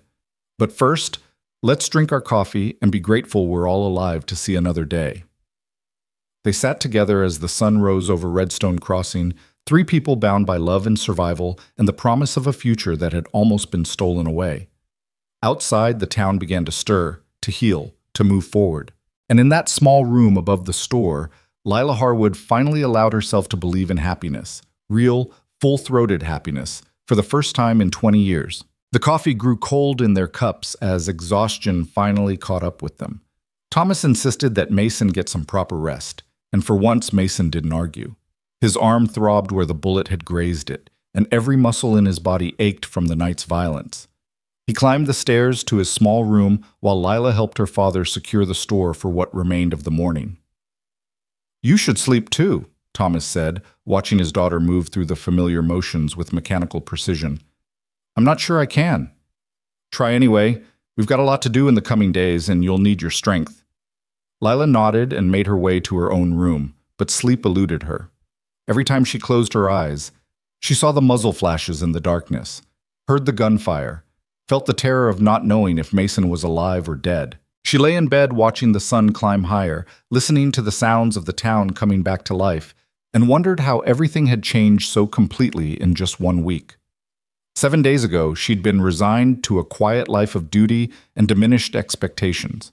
Now she was engaged to a man who'd kept a childhood promise for 20 years, planning to leave everything she'd ever known for a ranch in New Mexico she'd never seen. The speed of it should have terrified her. Instead, it felt like waking up after a long sleep, like finally stepping into the life she was meant to live. Around noon, she gave up on sleep and went downstairs. The store was closed. Her father had put up a sign saying they'd reopen tomorrow, but several people had gathered on the porch. Mrs. Patterson was there with fresh bandages for the wounded. Mr. Bradley, his arm in a sling, had come to thank Thomas for sheltering his family. Even Harold Jenkins appeared, looking chastened and considerably less eager to gossip than usual. "Miss Harwood," Harold said when he saw her, "I wanted to apologize for the way I spread those rumors about Mr. Carter. I should have minded my own business." "Yes, you should have," Lila said, but her voice was more tired than angry. "But thank you for saying so. He saved my nephew's life last night, young Tom Bradley. That outlaw had Tom cornered, and Mr. Carter put himself between them. Took that bullet meant for Tom." Harold's face was red with shame and gratitude. "I judged him wrong. We all did." "Not all of us," Thomas said mildly. "Some of us waited for the truth to come out." After the visitors left, Lila found Mason awake and sitting on his bed staring out the window at Main Street. The bandage on his arm was clean, but she could see pain in the tight lines around his mouth. "How are you feeling?" she asked. "Like I got shot." He managed a weak smile. "But alive, which is more than some can say." She sat beside him, taking his uninjured hand in hers. "Harold Jenkins came by to apologize. Said you saved his nephew. Tom Bradley's a good kid. Didn't deserve to die because he was brave enough to stand up to outlaws." "And you did?" "I've lived longer than 17 years. If someone had to take that bullet, better me than him." The casual way he spoke about dying made her throat tight. "Don't talk like that." "Like what?" "Like your life matters less than someone else's. Like I wouldn't have died inside if you'd been killed last night." He turned to look at her fully, his eyes searching her face. "I'm sorry. You're right. But Lila, when you're in the middle of a fight like that, you don't think. You just act. And when I saw that outlaw draw on Tom, the only thing in my head was move. You're a hero. I'm just a man who's trying to be worthy of the woman he loves." She kissed him then, gently, because she didn't want to hurt his arm. but with all the love and fear and relief that had been building inside her since the night before. When they broke apart, both were breathless. "We should talk about practical things," Mason said after a moment. "About when we're leaving, what we're taking, how we're going to do this." "I know. But can we just sit here for a little while first? Can we just be grateful we're both alive?" "Yeah," he said softly. "We can do that." They sat together in the afternoon light, hands intertwined, and let the trauma of the night before begin to settle into something they could carry. Outside, Redstone Crossing began the work of burial and mourning. Inside, two people who'd found each other across 20 years and nearly lost everything in one violent night held tight to the promise of tomorrow. The next few days passed in a blur of activity and emotion. The town buried its dead on Sunday, and nearly everyone attended the service. Reverend Michaels spoke about sacrifice and community, about the fragility of life, and the strength found in standing together. Lila stood between Mason and her father, watching Mrs. Peters weep over her son's coffin, watching the Chen family say goodbye to their beloved uncle, and felt the weight of survival's guilt pressing down on her shoulders. Why had she and Mason lived when others died? What made their lives more valuable than young Jack Peters, who'd barely begun to live? There were no answers, only the terrible randomness of violence and the burden of continuing on when others couldn't. After the service, Mason sought out the families of the fallen. He spoke quietly to Mrs. Peters, to the Chens, to Bill Morrison's widow. Lila watched him offer condolences and support, saw the way he carried himself with humble dignity, and loved him even more for understanding that survival came with responsibility. On Monday, the store reopened. To Lila's surprise, customers flooded in, not just their regulars, but people who'd been avoiding them just days before. They came to buy goods, yes, but also to apologize, to thank Mason for his bravery, to say they'd been wrong to judge him so harshly. Mrs. Henderson brought a pie. "For your trouble," she said, not quite meeting Lila's eyes. "And to say I'm sorry for the things I said about Mr. Carter." Mr. Chen arrived with a hand-carved box, beautifully crafted from cherry wood. "For your hope chest," he told Lila. "May your marriage be blessed with long life and happiness." Even the customers who didn't apologize directly treated Mason with new respect. Word had spread about how he'd fought alongside the townsmen, how he'd saved Tom Bradley, how he'd stood his ground when he could have run. He'd proven himself in the most definitive way possible, and Redstone Crossing had revised its opinion accordingly. Elias stopped by Tuesday afternoon, looking tired but determined. He'd been working nonstop since the attack, coordinating with neighboring towns, writing reports, dealing with the circuit judge who'd arrived to handle the captured outlaw's case. "Mr. Harwood, Miss Harwood Carter," he said, nodding to each of them. "I wanted to let you know the judge concluded his hearings this morning. The surviving gang member, name's Pete Dawson, is being transported to the territorial prison tomorrow. He'll hang within the month." "And the McClary brothers?" Thomas asked. "Still at large, but every lawman in 3 territories is looking for them now. They made a mistake hitting Redstone Crossing, gave us a survivor who's willing to testify about all their crimes in exchange for a life sentence instead of the rope." Elias's smile was grim. "Those brothers' days are numbered." "That's good news," Mason said. "It is." Elias turned to him, and something passed between the two men, understanding perhaps, or mutual respect born of shared danger. "Carter, I also wanted to tell you that I've been offered a position as marshal up in Wyoming Territory. It's a promotion, a bigger town, better pay. I'm planning to accept." Lila's eyes widened. "You're leaving Redstone Crossing? Seems like the right time for a fresh start." His gaze flickered to her briefly, then away. "The town council's already talking about who'll replace me. They're good people. They'll choose well." "When do you leave?" Thomas asked. "End of the month. Gives me time to wrap things up here. Make sure everything's in order." He extended his hand to Mason. "I wish you both all the happiness in the world.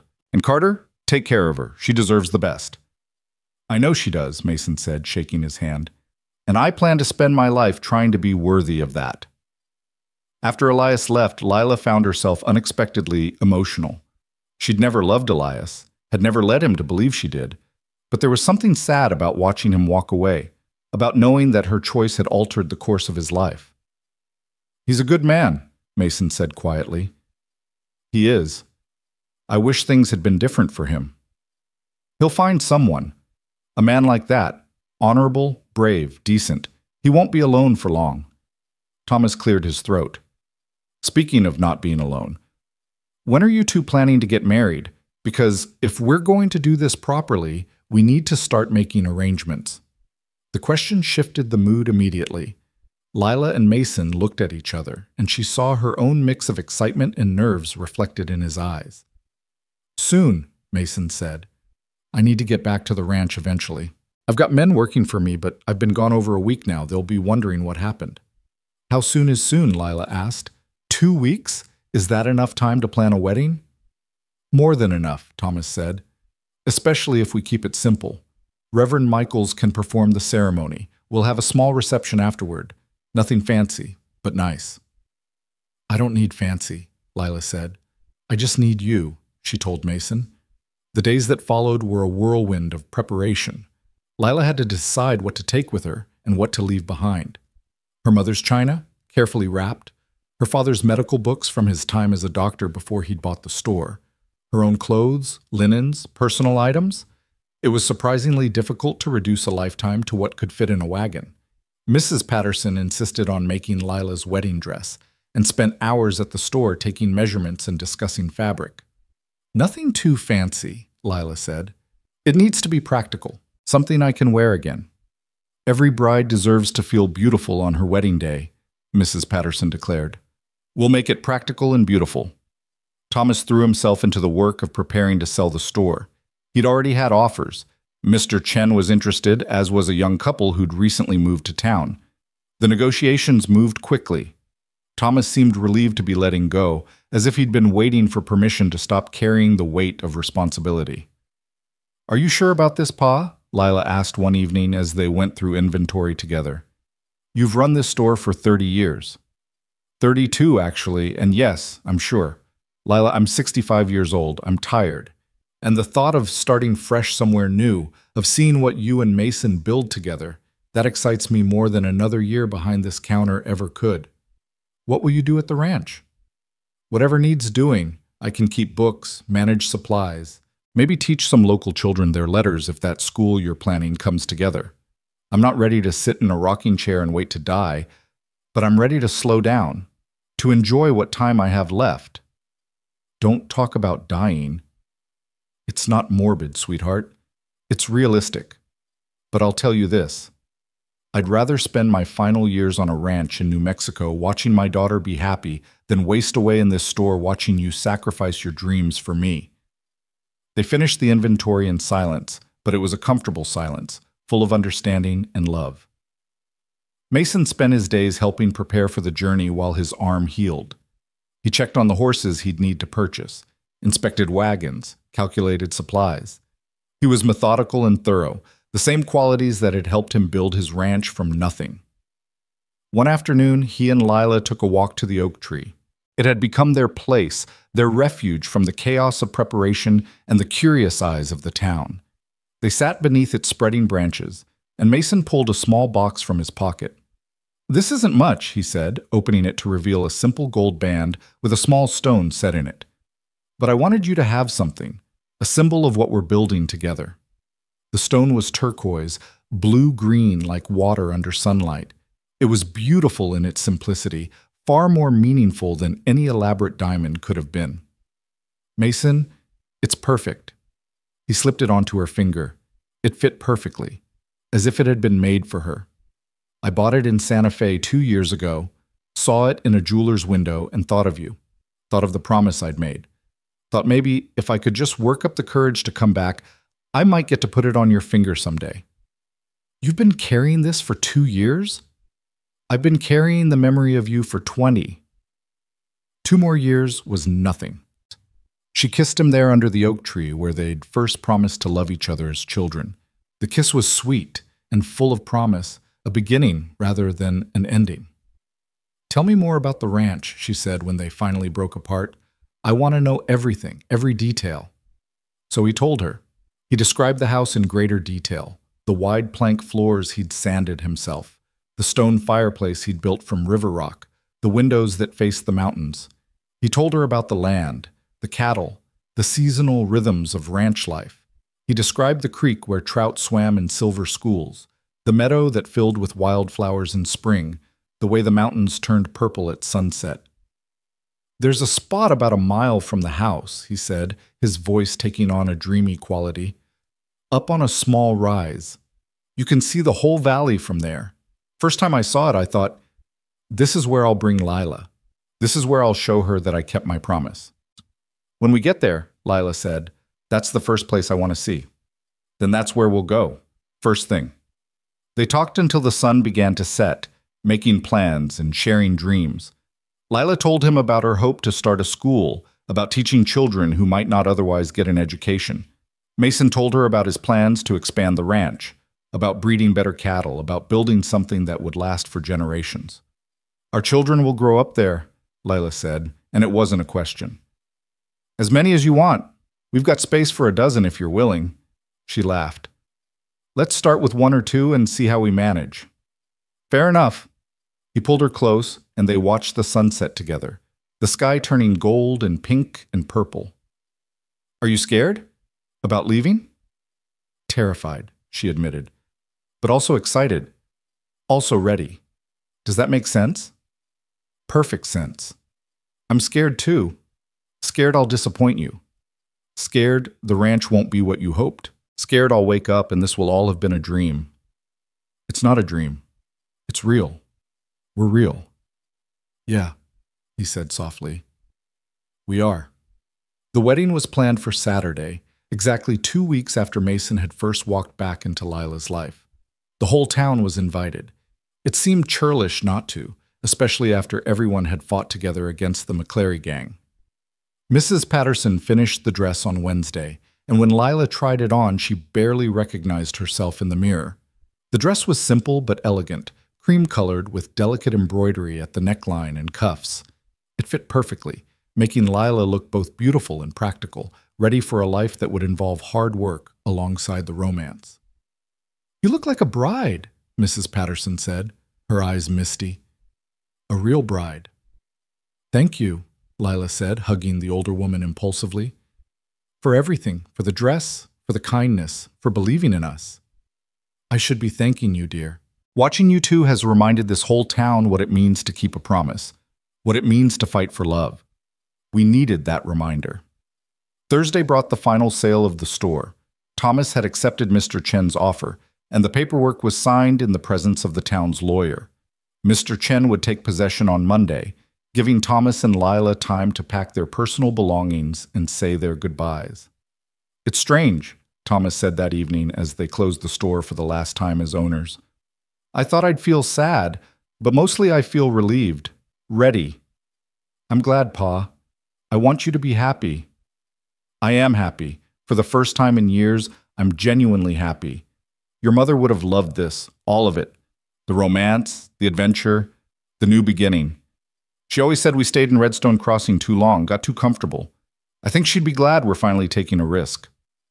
Lila thought of her mother, dead these past 10 years, and wished she could be here to see this. But maybe she could see it somehow. Maybe she was smiling somewhere, pleased that her husband and daughter were finally choosing courage over comfort. Friday was spent in final preparations. Mason bought the wagon and horses, loaded their belongings, checked and rechecked every detail. He was nervous, Lila could tell, anxious that something would go wrong at the last moment. She found him that evening in the stable, checking the wagon's axles for the 3rd time. "It's going to be fine," she said. "I just want everything to be perfect. Mason, look at me." She waited until he did. "It doesn't have to be perfect. It just has to be ours. Whatever happens tomorrow, whatever happens on the journey, whatever we find when we get to New Mexico, we'll face it together. That's what matters." He pulled her into his arms, holding her close. "How did I get so lucky?" "You didn't get lucky. You worked for 20 years to build something worthy. You kept a promise when most people would have forgotten. You earned this. We earned this." "Yes," she agreed. "We did." Saturday dawned clear and bright, the kind of perfect summer day that felt like a gift from heaven. Lila woke early, her heart pounding with a mixture of nerves and excitement. Today she would marry Mason Carter. Today she would stop being just Lila Harwood and become Lila Carter. Today her new life would truly begin. Mrs. Patterson arrived early to help her dress and arrange her hair. She wove small wildflowers into Lila's dark curls, creating a crown that was both simple and beautiful. "There," Mrs. Patterson said, stepping back to admire her work. "Perfect." Lila looked at herself in the mirror and saw a woman transformed, not just by the dress and the flowers, but by love and choice and the courage to reach for something more. The ceremony was held in the church at 2 o'clock. The building was packed. It seemed like every resident of Redstone Crossing had turned out to witness the wedding. Lila walked down the aisle on her father's arm and saw Mason waiting for her at the altar. He wore a new suit, his hair freshly cut, his face clean-shaven. But it was his eyes that captured her, full of love and wonder and the realization that this moment, this day, was the culmination of 20 years of hope and work and faith. Reverend Michaels performed the ceremony with warmth and humor, speaking about promises kept and love that endures. When it came time for the vows, Mason's voice was strong and clear. "I, Mason Carter, take you, Lila Harwood, to be my lawfully wedded wife. I promise to love you, honor you, and cherish you all the days of my life. I promise to be worthy of the faith you've placed in me. I promise to build you the life you deserve, full of love and purpose and joy. This I swear before God and these witnesses." Lila's voice shook slightly, but she got through her vows, promising to love and honor Mason, to be his partner and companion through whatever life brought them. When Reverend Michaels pronounced them husband and wife, and Mason kissed her, the church erupted in applause and cheers. The reception was held in the church hall, the same place where the social had been interrupted by news of the McClary gang just a week before. But today there was only joy and celebration. People ate and danced and offered toasts to the newlyweds. Even Elias came, raising his glass with genuine warmth. "To Mason and Lila," he said, "may your love be as enduring as your promise was patient. May you build something beautiful together. And may you always remember the town that brought you back together." There were tears and laughter, music and dancing, stories and well wishes. As the afternoon wore into evening, Lila danced with her father, with Mason, with neighbors and friends who'd watched her grow up. She felt surrounded by love, blessed in ways she'd never expected. As the celebration wound down, people began saying their goodbyes. The plan was to leave at dawn the next morning to get an early start on the long journey to New Mexico. There were hugs and tears, promises to write, hopes for future visits. Mrs. Patterson cried openly as she embraced Lila. "You take care of yourself, dear, and don't forget to write and tell us all about your new life." "I won't forget. Thank you for everything." Mr. Chen presented them with a beautifully carved wooden sign that read Carter Ranch in elegant script. "For your new home," he said. "May it be filled with prosperity and peace." Even Harold Jenkins came by, looking sheepish but sincere. "Safe travels, Mr. and Mrs. Carter. And again, I'm sorry for the trouble I caused." "Water under the bridge," Mason said, shaking his hand. "We all make mistakes. What matters is learning from them." Finally, as the sun began to set, only the three of them remained, Mason, Lila, and Thomas. They returned to the store one last time to collect the final items and spend their last night in Redstone Crossing. "Hard to believe this is it," Thomas said, looking around the empty store. "Tomorrow, we start a whole new chapter." "Are you sure you're ready for this, Pa?" Lila asked. "It's not too late to change your mind. You could stay here, find a small house, live out your retirement in peace. And miss watching you two build your life together? Not a chance." Thomas smiled. "Besides, this old man still has some adventure left in him. I want to see these mountains Mason keeps talking about. Want to meet the neighbors. Want to help build that school you're dreaming of. I'm not ready to sit still and wait for death.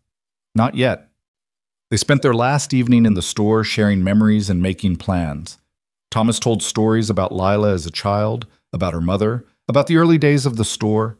Mason talked more about the ranch, answering Thomas's questions about the work, the land, the challenges they'd face. "It won't be easy," Mason admitted. "Ranch life is hard. The weather's unpredictable. The work is constant.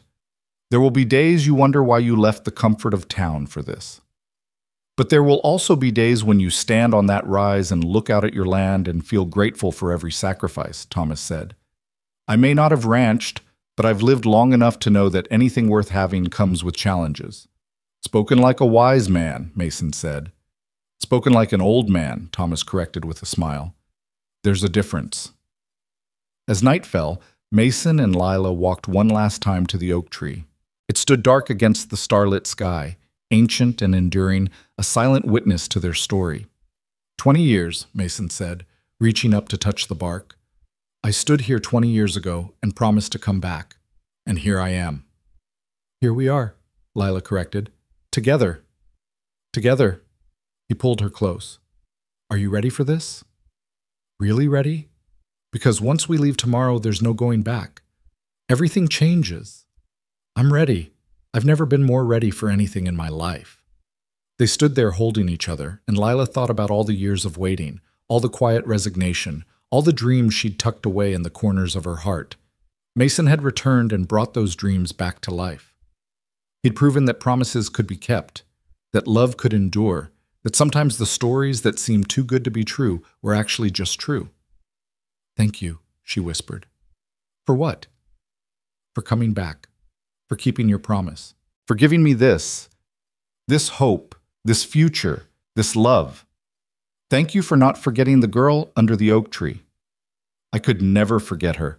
She was the reason for everything.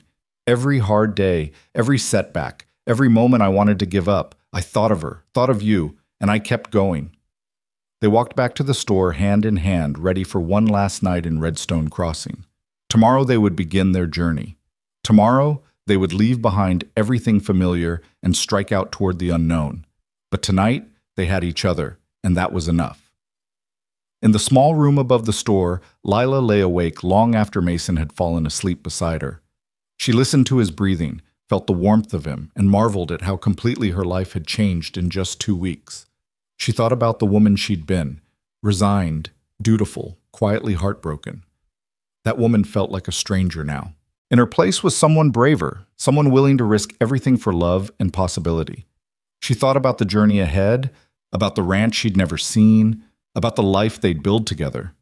There would be challenges, certainly, hardships and struggles and moments of doubt, but there would also be joy and partnership and the deep satisfaction of building something real. Mason stirred beside her, reaching for her even in sleep. She took his hand and held it tight, this man who'd traveled so far and worked so hard to keep a childhood promise. Tomorrow they would ride toward their future together. But tonight, in the quiet darkness of her last night in Redstone Crossing, Lila Carter simply felt grateful. For second chances, for promises kept, for love that had waited 20 years and would now have a lifetime to grow. Dawn broke over Redstone Crossing with a gentleness that felt like a benediction. Lila woke to find Mason already up, standing at the window watching the sky turn from gray to gold. She rose and joined him, slipping her arm around his waist, and together they watched the sun paint the buildings of Main Street in warm light. Last sunrise in Redstone Crossing, she said softly. No regrets? Not a single one. They dressed quietly, careful not to wake Thomas in the next room, though the sounds of creaking floorboards soon told them he was awake as well. By the time they made their way downstairs, a small crowd had already gathered in the street outside the store. It seemed half the town had come to see them off. Mrs. Patterson pressed a basket of food into Lila's hands. For the journey. I packed enough for several days. You'll need your strength. Mr. Chen offered Mason a pouch of tobacco. For the evenings around the campfire. May your travels be safe and swift. Even young Billy Thompson was there, presenting Lila with a drawing he'd made of the oak tree. So you don't forget us, Miss Harwood. Mrs. Carter. I could never forget, Lila said, kneeling to hug the boy. You be good and help your father. You hear? The wagon was loaded and ready, 2 strong horses in the traces and Mason's riding horse tied behind. Thomas supervised the final checks with the careful eye of a man who understood that small oversights could become large problems on a long journey. Satisfied that everything was secure, he climbed up onto the seat beside Mason while Lila settled in the back among their carefully packed belongings. Elias appeared just as they were preparing to leave. He looked tired, as if he hadn't slept well, but his expression was composed. "Wanted to see you off properly," he said, extending his hand to Mason. "Safe travels, Carter. Take care of them." "I will. And Sheriff, thank you for everything, for being a good man even when it was hard." Elias nodded, then turned to Lila. "Be happy, Miss Harwood. That's all I ever wanted for you." "I will be. And Elias, you deserve happiness too. I hope you find it in Wyoming." "Maybe I will." He stepped back, settling his hat on his head. "Maybe I will." Mason took up the reins, and with a click of his tongue and a gentle snap of the leather, the wagon began to move. The crowd called out goodbyes and well wishes as they rolled down Main Street for the last time. Lila turned to watch the town recede behind them, saw the familiar buildings growing smaller, saw the people waving until they were just dots in the distance. The oak tree was the last landmark they passed. Mason slowed the wagon as they approached it, and for a long moment all three of them simply looked at the ancient tree where so much had begun. "Goodbye, old friend," Mason said quietly. "Thank you for holding our promise safe all these years." Then they were past it, heading south and west toward New Mexico territory and the life that waited there. The morning was perfect for traveling, cool enough to be comfortable, clear enough to see for miles. The landscape rolled away in gentle swells of grassland punctuated by stands of trees. They passed other travelers occasionally, exchanging nods and brief greetings, but mostly they had the road to themselves. Thomas proved to be good company on the journey. He told stories, pointed out interesting birds and plants, and kept up a running commentary that helped pass the miles. Mason was attentive to every detail, watching the horses for signs of fatigue, checking the wagon's wheels and axles during their rest stops, scanning the horizon for weather or trouble. They made good progress that first day, covering nearly 25 miles before making camp as the sun began to set. Mason chose a spot near a small creek, sheltered by a stand of cottonwoods. While he tended to the horses, Lila and Thomas set about making camp. Soon they had a fire going and were heating up some of Mrs. Patterson's stew. "First night of our new life," Thomas said, settling onto a log near the fire. "How does it feel?" "Strange," Lila admitted. "Good strange, but strange. This morning I woke up in the only home I've ever known. Tonight I'm sleeping under the stars on the way to a place I've never seen." "Having second thoughts?" Mason asked, though his tone suggested he knew the answer. "No, just adjusting, taking it all in." They ate their meal as darkness fell and the stars began to emerge. The night sounds of the prairie surrounded them, crickets chirping, the distant howl of a coyote, the soft shuffle of the horses. It was peaceful in a way that made Lila realize how much noise and commotion she'd lived with in town. Out here, there was space to think, to breathe, to simply be. "Tell us about the other ranchers in the area," Thomas said to Mason. "The neighbors we'll have." "Well, there's the Johnsons about 5 miles east. I mentioned them before. Sam and Martha, good people. They've got 3 children, ages 6 to 12. Sam knows cattle, and Martha makes the best sourdough bread I've ever tasted. They'll be good friends." "And to the west?" "The Martinez family owns a spread about 8 miles out. They've been working that land for 3 generations. Don Diego Martinez is getting old now, but his sons run most of the operation. They know the country better than anyone, which water holes last through summer, where the best grazing is, how to read the weather. I've learned a lot from them." Well, Mason continued describing their future neighbors. The widow Reynolds, who ran her late husband's ranch with iron determination, the young couple named Davidson, who were just starting out like Mason had, the scattered homesteaders trying to carve out small farms in the valley. It painted a picture of a community, small and spread out but connected by the shared challenges of making a living from the land. That night, wrapped in blankets under more stars than Lila had ever seen, she felt the last of her anxiety fade away. This was right. This journey, this choice, this man beside her. It was all exactly right. The days that followed fell into a comfortable rhythm. They rose with the sun, traveled through the morning and early afternoon, then made camp in the evening. The landscape gradually changed as they moved south and west, the grasslands giving way to more rugged terrain, mesas rising in the distance, the air growing drier and cleaner. Mason proved to be an excellent trail guide. He knew where to find water, how to read the weather signs, when to push on, and when to rest. Thomas's health seemed to improve with each day on the trail, as if leaving behind the weight of the store had lifted years from his shoulders. And Lila found herself settling into the journey, learning the skills she'd need for ranch life. How to start a fire with damp wood, how to cook over an open flame, how to read the land the way Mason did. On the fourth day, they encountered a family traveling in the opposite direction. The man looked haggard, his wife exhausted, their 3 children hollow-eyed with hunger. They'd been trying to homestead in New Mexico territory, the man explained, but 3 years of drought had broken them. They were heading back east, back to family and farms that might actually support them. Mason shared their food and gave them supplies, more than he should have, really, but Lila understood. There but for the grace of God, as her mother used to say. The man tried to warn them off. "It's hard country out there," he said. "Harder than anything I've known. Are you sure you want to do this?" "I've been working that land for 5 years," Mason replied. "I know what I'm getting into." "Then I wish you better luck than we had. You'll need it." After they parted ways, Thomas looked thoughtfully at Mason. "Does that happen often? Homesteaders giving up?" "Often enough. Ranching isn't for everyone. It takes a certain kind of stubbornness to stick it out when the weather doesn't cooperate and the cattle get sick and everything seems to go wrong all at once." "And you've got that stubbornness?" Mason smiled. "I waited 20 years to keep a promise to a girl I knew for 10 years as a child. Yes, sir, I'd say I've got stubbornness." "Fair point." They crossed into New Mexico territory on the 7th day. Mason pointed out the marker with visible pride, and Lila felt a thrill run through her. This was it, the beginning of their new home. The landscape here was dramatically different from anything she'd known.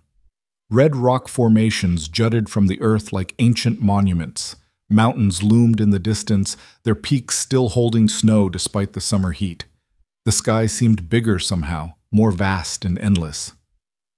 "It's beautiful," Lila breathed. "Wait until you see the ranch," Mason said. "We've still got 3 days of travel, but every mile gets better." He wasn't exaggerating. As they pressed deeper into the territory, the land revealed itself in layers of stunning beauty. They followed a river valley where cottonwoods grew thick and green. They climbed into foothills where pine trees scented the air. They crossed meadows that would have been carpeted with wildflowers in spring. Even in the heat of summer, Lila could see the potential, could imagine how glorious this country must be when the rains came and everything bloomed. On the 10th day, Mason grew visibly more excited. He kept scanning the horizon, checking landmarks, calculating distances. Around midday, he turned the wagon off the main trail onto a smaller track that wound through a stand of pines. "Almost there," he said. "Maybe another hour." Lila's heart began to pound. After 10 days of travel, after 2 weeks of marriage, after 20 years of waiting, she was finally going to see the home Mason had built for her.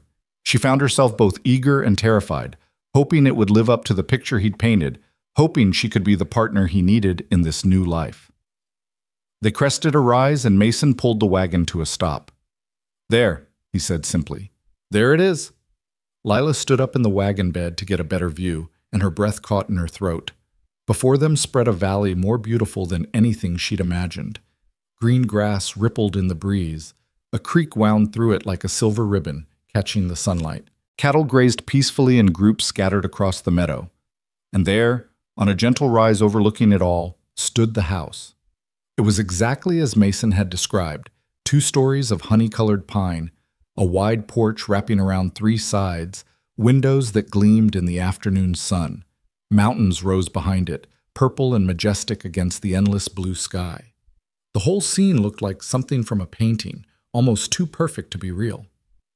"Mason," Lila whispered, "it's incredible." "You really think so?"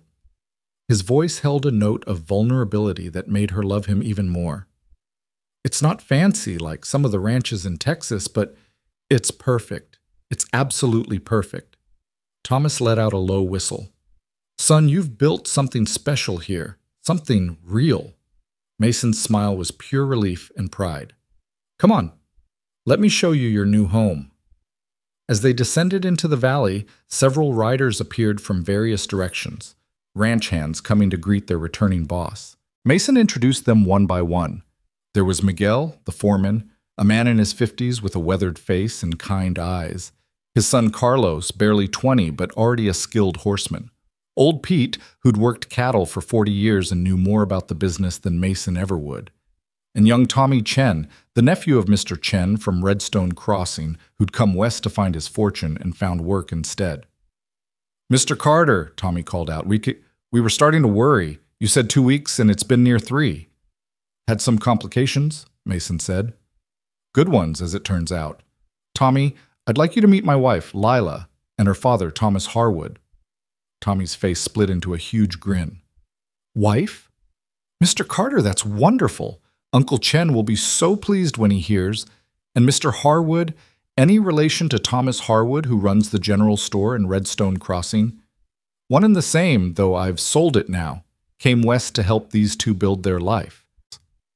The ranch hands welcomed them warmly, and Miguel immediately began organizing the unloading of the wagon. "Mrs. Carter, the house is ready for you. I had my wife Rosa come in and clean everything, make sure it was proper for a new bride." "Thank you, Miguel. That was very thoughtful." Mason helped Lila down from the wagon, and together they walked up the path to the house. Up close, it was even more beautiful than from a distance. The porch was solid and wide, perfect for sitting and watching the valley. The front door was carved with a simple pattern of leaves and vines. And when Mason opened it and gestured for her to enter, Lila stepped into the home that would be hers for the rest of her life. The interior was spacious and well-built. The main room featured that stone fireplace Mason had mentioned, large enough to heat the entire floor.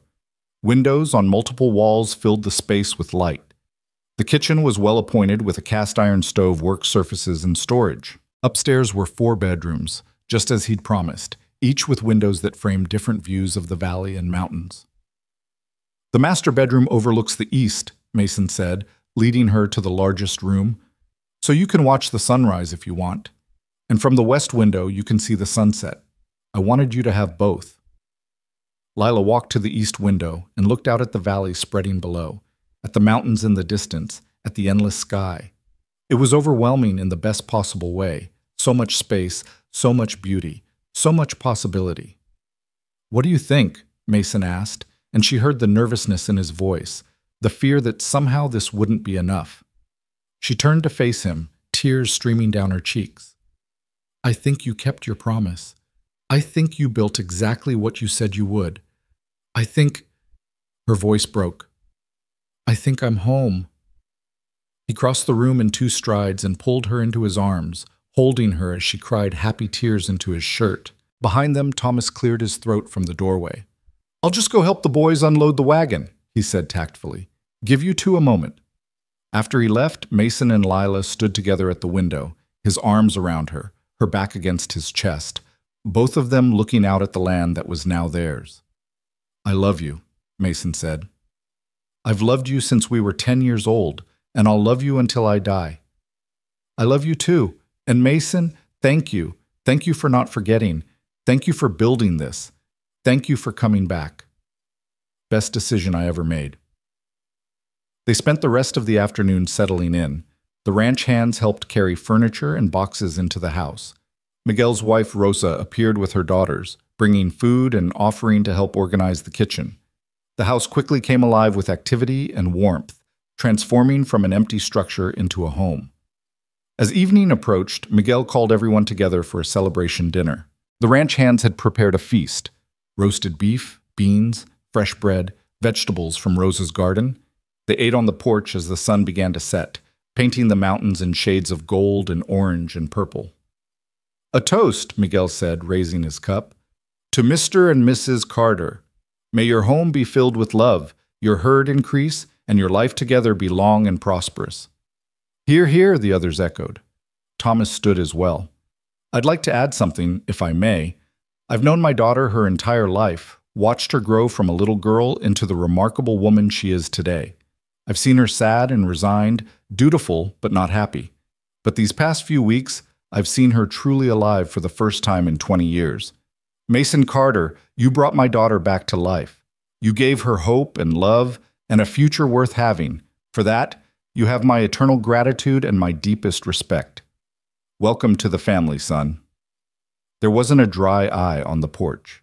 Even old Pete, who claimed to be too crusty for sentiment, wiped at his face with his bandana. As the celebration wound down and the hands drifted back to the bunkhouse, Thomas, Mason, and Lila remained on the porch, watching the stars emerge. "Tomorrow, I want to see everything," Thomas said. "Every corner of this ranch. Want to understand what you've built here, what we'll be working with." "I'll give you the full tour," Mason promised. "We can ride the boundaries, check the herd, visit the neighbors. It'll take a few days to see it all properly." "And I want to start planning that school," Lila added. "If the Johnson children need education, there are probably others. We could start small, just a few children, and see how it grows." "The South Meadow has a good spot for a schoolhouse," Mason said. "High ground, good drainage, close enough to the house, but far enough for the children to feel independent. We could start building this fall, have it ready by winter." They talked late into the night, making plans and dreaming dreams. Finally, Thomas yawned and announced he was heading to bed. "These old bones need rest. But you two, stay up as long as you like. Enjoy your first night in your new home." After he went inside, Mason and Lila sat together on the porch swing he'd built. The night was cool and clear, the stars so bright they seemed close enough to touch. Somewhere in the distance, a coyote howled. The creek murmured its constant song. The mountains stood like silent guardians against the sky. "Mason," Lila said softly, "that spot you mentioned, the one where you can see the whole valley, can we go there tomorrow?" "First thing, I promise." "You're good at keeping promises." I had excellent motivation. They sat in comfortable silence, swinging gently, both of them absorbing the reality of where they were and what they'd accomplished. Against all odds, across 20 years and countless miles, they'd found their way back to each other. They'd overcome suspicion and doubt, violence and fear, and emerged with their love not just intact, but strengthened. "Do you think about them sometimes?" Lila asked. "The people who died that night in Redstone Crossing?" "Every day? Jack Peters, Lee Chen, Bill Morrison. I think about how young they were, how much life they had ahead of them. And I think about how random it all was. That bullet could have found me instead of just grazing my arm. Then you'd be a widow after 2 weeks of marriage." "Don't say that." "I'm not being morbid, just realistic. Life is fragile, Lila. We never know how much time we have. That's why I'm grateful for every moment with you. Why I'm determined not to waste a single day of whatever time we're given." She leaned her head against his shoulder. "Then let's make a promise to each other. Let's promise to live fully, to work hard, but also to appreciate what we have. To build something lasting, but also to enjoy the present. To plan for the future while cherishing each day." "I can promise that." "And Lila, let's promise to always remember where we started. That oak tree, those 2 kids who didn't know anything about the world but knew they belonged together. No matter how successful the ranch becomes, no matter how comfortable our life gets, let's never forget the promise that brought us here." "Never," she agreed. "That promise is our foundation. Everything we build will be built on it." They stayed on the porch until late, reluctant to end their first day in their new home. When they finally went inside and climbed the stairs to their bedroom, Lila paused at the window to look out at the valley one more time. The moon had risen, painting everything in silver light. It was breathtakingly beautiful. And it was home. The days that followed were busy with the work of settling in and learning the rhythms of ranch life. Mason took Lila on that promised ride to the high spot overlooking the valley. They went at dawn, watching the sun rise over the mountains and illuminate the land spread below them. "This is where I came when I needed to remember why I was working so hard," Mason said. "When everything seemed impossible, when I doubted whether you'd even give me a chance if I came back. I'd ride up here and look at this valley and think about bringing you here. Showing you what I'd built, seeing your face when you realized I'd kept my promise." "And? Was my reaction what you hoped?" "Better, so much better than anything I'd imagined." They sat on their horses side by side, watching the valley wake up beneath them. Lila could see the house, the creek, the grazing cattle. She could see Miguel and the hands beginning their day's work. She could see the spot where the school would stand. And beyond it all, she could see the future. Years of work and growth, children running through the grass, the ranch prospering and expanding, a life built on love, and kept promises. True to her word, Lila began planning the school immediately. She visited the Johnson family and was welcomed warmly by Martha, who cried with joy at the prospect of proper education for her children. The Martinez family had grandchildren who needed schooling. Even some of the ranch hands had siblings or cousins who might benefit. "We could start with 8 or 10 children," Lila told Mason excitedly. "And once word spreads, more families might move to the area. Good schools attract good people." "Then we'll build the best schoolhouse in the territory," Mason promised. Thomas found his place in the ranch operations as well. He took over managing the books and supplies, applying decades of storekeeping experience to ranch logistics. He also began teaching some of the ranch hands to read in the evenings, starting with young Tommy Chen, who was eager to improve his education. "This is good," Thomas told Lila one evening. "This is what I needed. Purpose without the constant pressure. Contribution without the weight of ownership. I should have done this years ago." "You did it when you were ready. That's what matters." The summer passed quickly. Mason taught Lila to ride properly, to read the land and weather, to understand the business of ranching. She proved to be a quick learner, unafraid of hard work or long days. Together they began building the school, with help from the ranch hands and neighbors. By August, the structure was framed. By September, it had walls and a roof. The neighbors proved to be wonderful. Martha Johnson became a close friend, visiting often and teaching Lila the finer points of frontier cooking and preserving. Don Diego Martinez, despite his age, rode over to offer advice and share wisdom accumulated over decades of working the land. The widow Reynolds proved to be sharp-witted and generous, always ready with help or supplies when needed. "You found a good community," Lila told Mason one evening. "These people care about each other." "They do. Out here you have to. The land is too hard, the distance is too great to make it alone. We depend on each other." As autumn approached, the school was finished. It was a simple building, one large room with a wood stove, windows on 3 sides for light, and benches Mason had built himself. But to Lila, it was perfect. She'd ordered books and supplies from Santa Fe, spent hours planning lessons, and prepared herself for the challenge of teaching children of varying ages and abilities. The school opened in early October with 11 students. The Johnson children, 3 Martinez grandchildren, Tommy Chen's younger sister who'd come to join him, and several others from scattered homesteads. That first day, standing in front of her small class with a piece of chalk in her hand, and her students' eager faces looking up at her, Lila felt a sense of purpose and fulfillment that rivaled anything she'd experienced. "Good morning, students," she said. "Welcome to Carter Valley School. I'm Mrs. Carter, and I'm delighted to be your teacher." The response was enthusiastic, if somewhat chaotic, but Lila didn't mind. She'd found her calling, and these children would be her legacy as much as any children she might bear. Speaking of which, she'd begun to suspect she might be pregnant. She hadn't said anything to Mason yet. It was too early to be certain, but she thought perhaps by Christmas she'd know for sure. The idea filled her with joy and terror in equal measure. A child. Their child. A living proof of the promise kept, and the love that had endured. Winter came to the valley with snow that transformed the landscape into something from a fairy tale. The school operated through December, then closed for a month to let families hunker down through the worst of the weather. Lila used the time to rest and to confirm what she'd suspected. She was indeed pregnant, due sometime in June. She told Mason on Christmas Eve, wrapping the news in a small box as his present. When he opened it and found the tiny knitted booties inside, a gift from Martha Johnson, who'd somehow guessed before Lila had even been sure, his face went through a series of expressions: confusion, comprehension, and then pure joy. "Really? We're having a baby." "We're having a baby." He picked her up and spun her around, laughing and crying at the same time.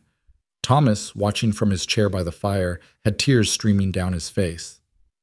"A grandchild," he said wonderingly. "I'm going to be a grandfather." "You already are one, in every way that matters," Lila said, hugging him. "You've been the best father a daughter could ask for. Now you get to be the best grandfather, too."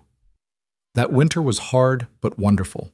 The snow was deep, the work was constant, but the house was warm and full of love. Mason doted on Lila, treating her like she was made of glass despite her protests that pregnancy wasn't an illness. Thomas prepared for his grandchild with the same methodical planning he'd once applied to inventory. reading every book on childbirth and child-rearing he could find, building a cradle from cherry wood, knitting tiny sweaters under Martha's instruction. Spring arrived with a rush of warmth and color. The meadows exploded with wildflowers, just as Mason had promised, lupines and Indian paintbrush, columbines and wild roses. Lila walked through them carefully, her belly now obviously swollen, and thought about the child who would grow up surrounded by this beauty. The school reopened in March, but by April, Lila had to turn the teaching over to a young woman named Sarah Davidson, who was delighted for the opportunity. Lila was too far along to manage the children properly, and Doc Martinez, Don Diego's son, who'd trained as a physician in Mexico City, insisted she rest more. June arrived with heat and anticipation. Lila's time was close, and Martha Johnson had moved into the house to help when the baby came. Mason was simultaneously excited and terrified, wearing a path in the porch boards with his pacing. The baby arrived on a perfect morning in mid-June, coming into the world with a lusty cry that announced her determination to be heard. A daughter, perfect and healthy, with her father's gray eyes and her mother's dark hair. "What should we name her?" Mason asked, cradling the tiny bundle with a mixture of awe and terror. "Sarah," Lila said immediately. "After your mother, and Rose for my mother. Sarah Rose Carter." "It's perfect. She's perfect. You're perfect." Mason looked at his wife and daughter with such love that Lila's heart felt too full to contain it all. Thomas held his granddaughter and wept openly. "She looks just like you did, Lila. Just exactly like you. Your mother would have been so proud." The summer passed in a blur of sleepless nights and overwhelming joy. Sarah was a good baby, healthy and happy, and the entire ranch seemed to revolve around her. The ranch hands brought small gifts: a carved rattle from Miguel, a soft blanket from Rosa, a tiny pair of boots from old Pete that wouldn't fit for years but were perfect nonetheless.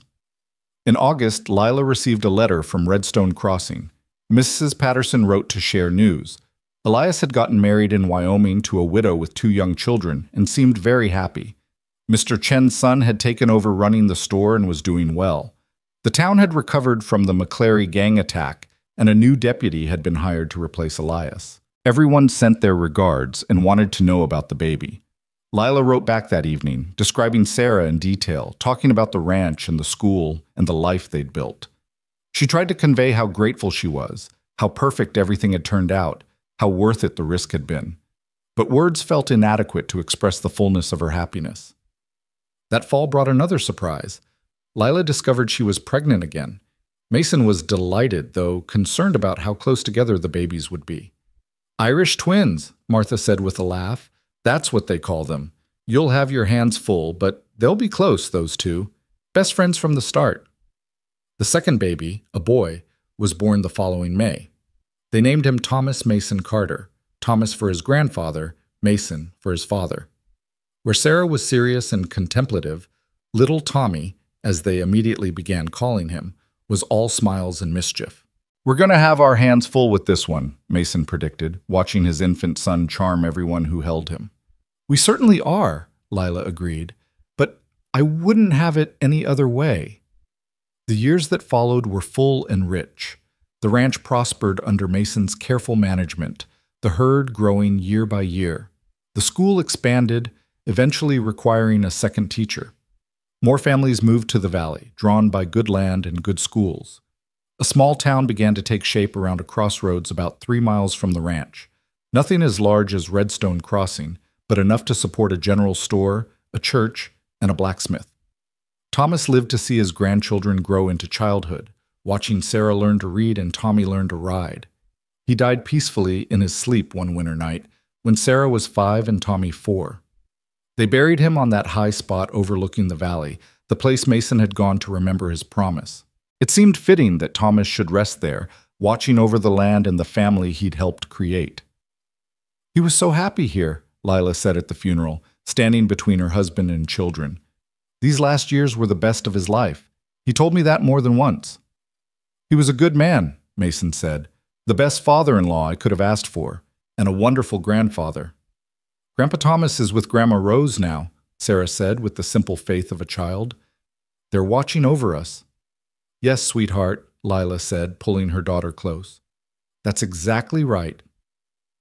Life continued its forward march. Sarah and Tommy grew tall and strong, joined eventually by another sister, Margaret, named for Margaret Castellano, who'd sent that crucial telegram, and then twin boys who completed the family at 5 children. The house that had seemed so spacious when Lila first arrived was now full to bursting with life and noise and love. The ranch expanded as Mason had hoped, becoming one of the most successful operations in the territory. But he never let success change him. He treated his workers fairly, helped his neighbors generously, and always made time for his family. Every year on the anniversary of his return to Redstone Crossing, he and Lila would ride to that overlook and remember the oak tree, remember the promise, remember how close they'd come to missing this life entirely. Sarah grew into a serious young woman who inherited her mother's love of teaching. She eventually took over the school entirely, expanding it further and bringing education to children throughout the valley. Tommy became a skilled rancher, learning everything he could from his father and from the old hands like Miguel and old Pete. Margaret surprised everyone by showing an aptitude for business, eventually managing the ranch's accounts and sales. And the twins, James and John, were inseparable troublemakers who kept the entire family on their toes. One evening, many years after that first journey to New Mexico, Lila and Mason sat on their porch watching the sun set over the mountains. They were older now, Lila in her 50s, Mason approaching 60. Their children were grown, or nearly so. The ranch they'd built together had become their legacy. "Do you ever think about what would have happened if you hadn't come back?" Lila asked. "If you'd decided after 20 years that the promise was just childish foolishness?" "Every day," Mason admitted. "I think about how close I came to not having the courage. How easy it would have been to convince myself you'd moved on, that I'd be interrupting a life you'd built without me. If I'd listened to my fears instead of my heart, I'd have missed all of this. Our children, our life together, this love that just keeps growing deeper. I'm so glad you didn't listen to your fears." "Me too. Though I have to say, even in my wildest dreams when I was building this place, I never imagined it would be this good. I thought if I could just win your heart, if I could just build you a comfortable home, that would be enough. I never imagined the depth of partnership we'd find, the family we'd create, the life we'd build together." Lila took his hand, looking at the calluses and scars that told the story of decades of hard work. Her own hands were similarly marked by teaching, by raising children, by the 1,000 tasks that filled her days. They were the hands of people who'd worked hard and loved well. "Do you know what I think about?" she said. "I think about the woman I was before you came back. Resigned, going through the motions, convinced that quiet contentment was all I could hope for. And then you walked into that store, and suddenly I was alive again. You gave me back myself, Mason. You gave me permission to want more, to be more, to risk everything for something real. We gave each other that. You could have chosen safety. You could have married Elias and had a perfectly nice life in Redstone Crossing. But you chose courage instead. You chose risk and possibility and love. That choice, that's what made all this possible." They sat together as the sky turned from gold to pink to purple, as it had done thousands of times before and would do thousands of times again. Their children were inside preparing dinner, their voices carrying through the open windows. Grandchildren, Sarah's 2 boys, were playing in the yard, their laughter bright in the cooling air. "Mason," Lila said softly, "do you remember what you said to me that first day, when you walked into the store? I said, I came back to keep my promise. And you did. You kept it completely, better than I ever imagined you could. It was the easiest promise I ever kept, because keeping it meant getting to spend my life with you." The stars began to emerge, scattered across the darkening sky like diamonds on velvet. Somewhere in the distance, a coyote howled its lonely song. The mountains stood silent and eternal, witness to the life that had unfolded in their shadow. Inside, one of the grandchildren called out, "Grandma! Grandpa! Dinner's ready!" Mason stood and offered Lila his hand, just as he had under the oak tree all those years ago. She took it, and together they walked inside to the warmth and noise and love of their family. The promise made by 2 children under an oak tree had blossomed into something neither could have imagined. Not just a marriage or a ranch or a family, but a legacy of love that would endure long after they were gone. That night, lying in bed beside her husband of more than 20 years, Lila thought about everything they'd built together. About the 5 children sleeping under their roof, the grandchildren who visited, the community they'd helped create, the school that educated children who might otherwise have gone without. About the life that had seemed impossible when she was 30 years old and resigned to loneliness. "Are you awake?" Mason whispered. "Yes?" "What are you thinking about?" "I'm thinking that you kept your promise 20 years late, but right on time. I'm thinking that every day with you has been worth the wait. And I'm thinking that I'd choose this life, this love, this you, over and over again in any lifetime." He pulled her close, and she felt his smile against her hair. "That's exactly what I was thinking too." Outside, the night wind whispered through the valley, carrying with it the echoes of a promise kept and a love that had endured across time and distance and doubt. The oak tree and Redstone Crossing still stood, ancient and knowing, holding the memory of 2 children who'd believed in forever. And here, in a valley in New Mexico territory, those children, now grown and gray, lived out the promise they'd made, proving that some loves really do last a lifetime. In the darkness, Lila smiled and closed her eyes, grateful beyond words for the courage to believe, the strength to risk, and the love that had brought her home.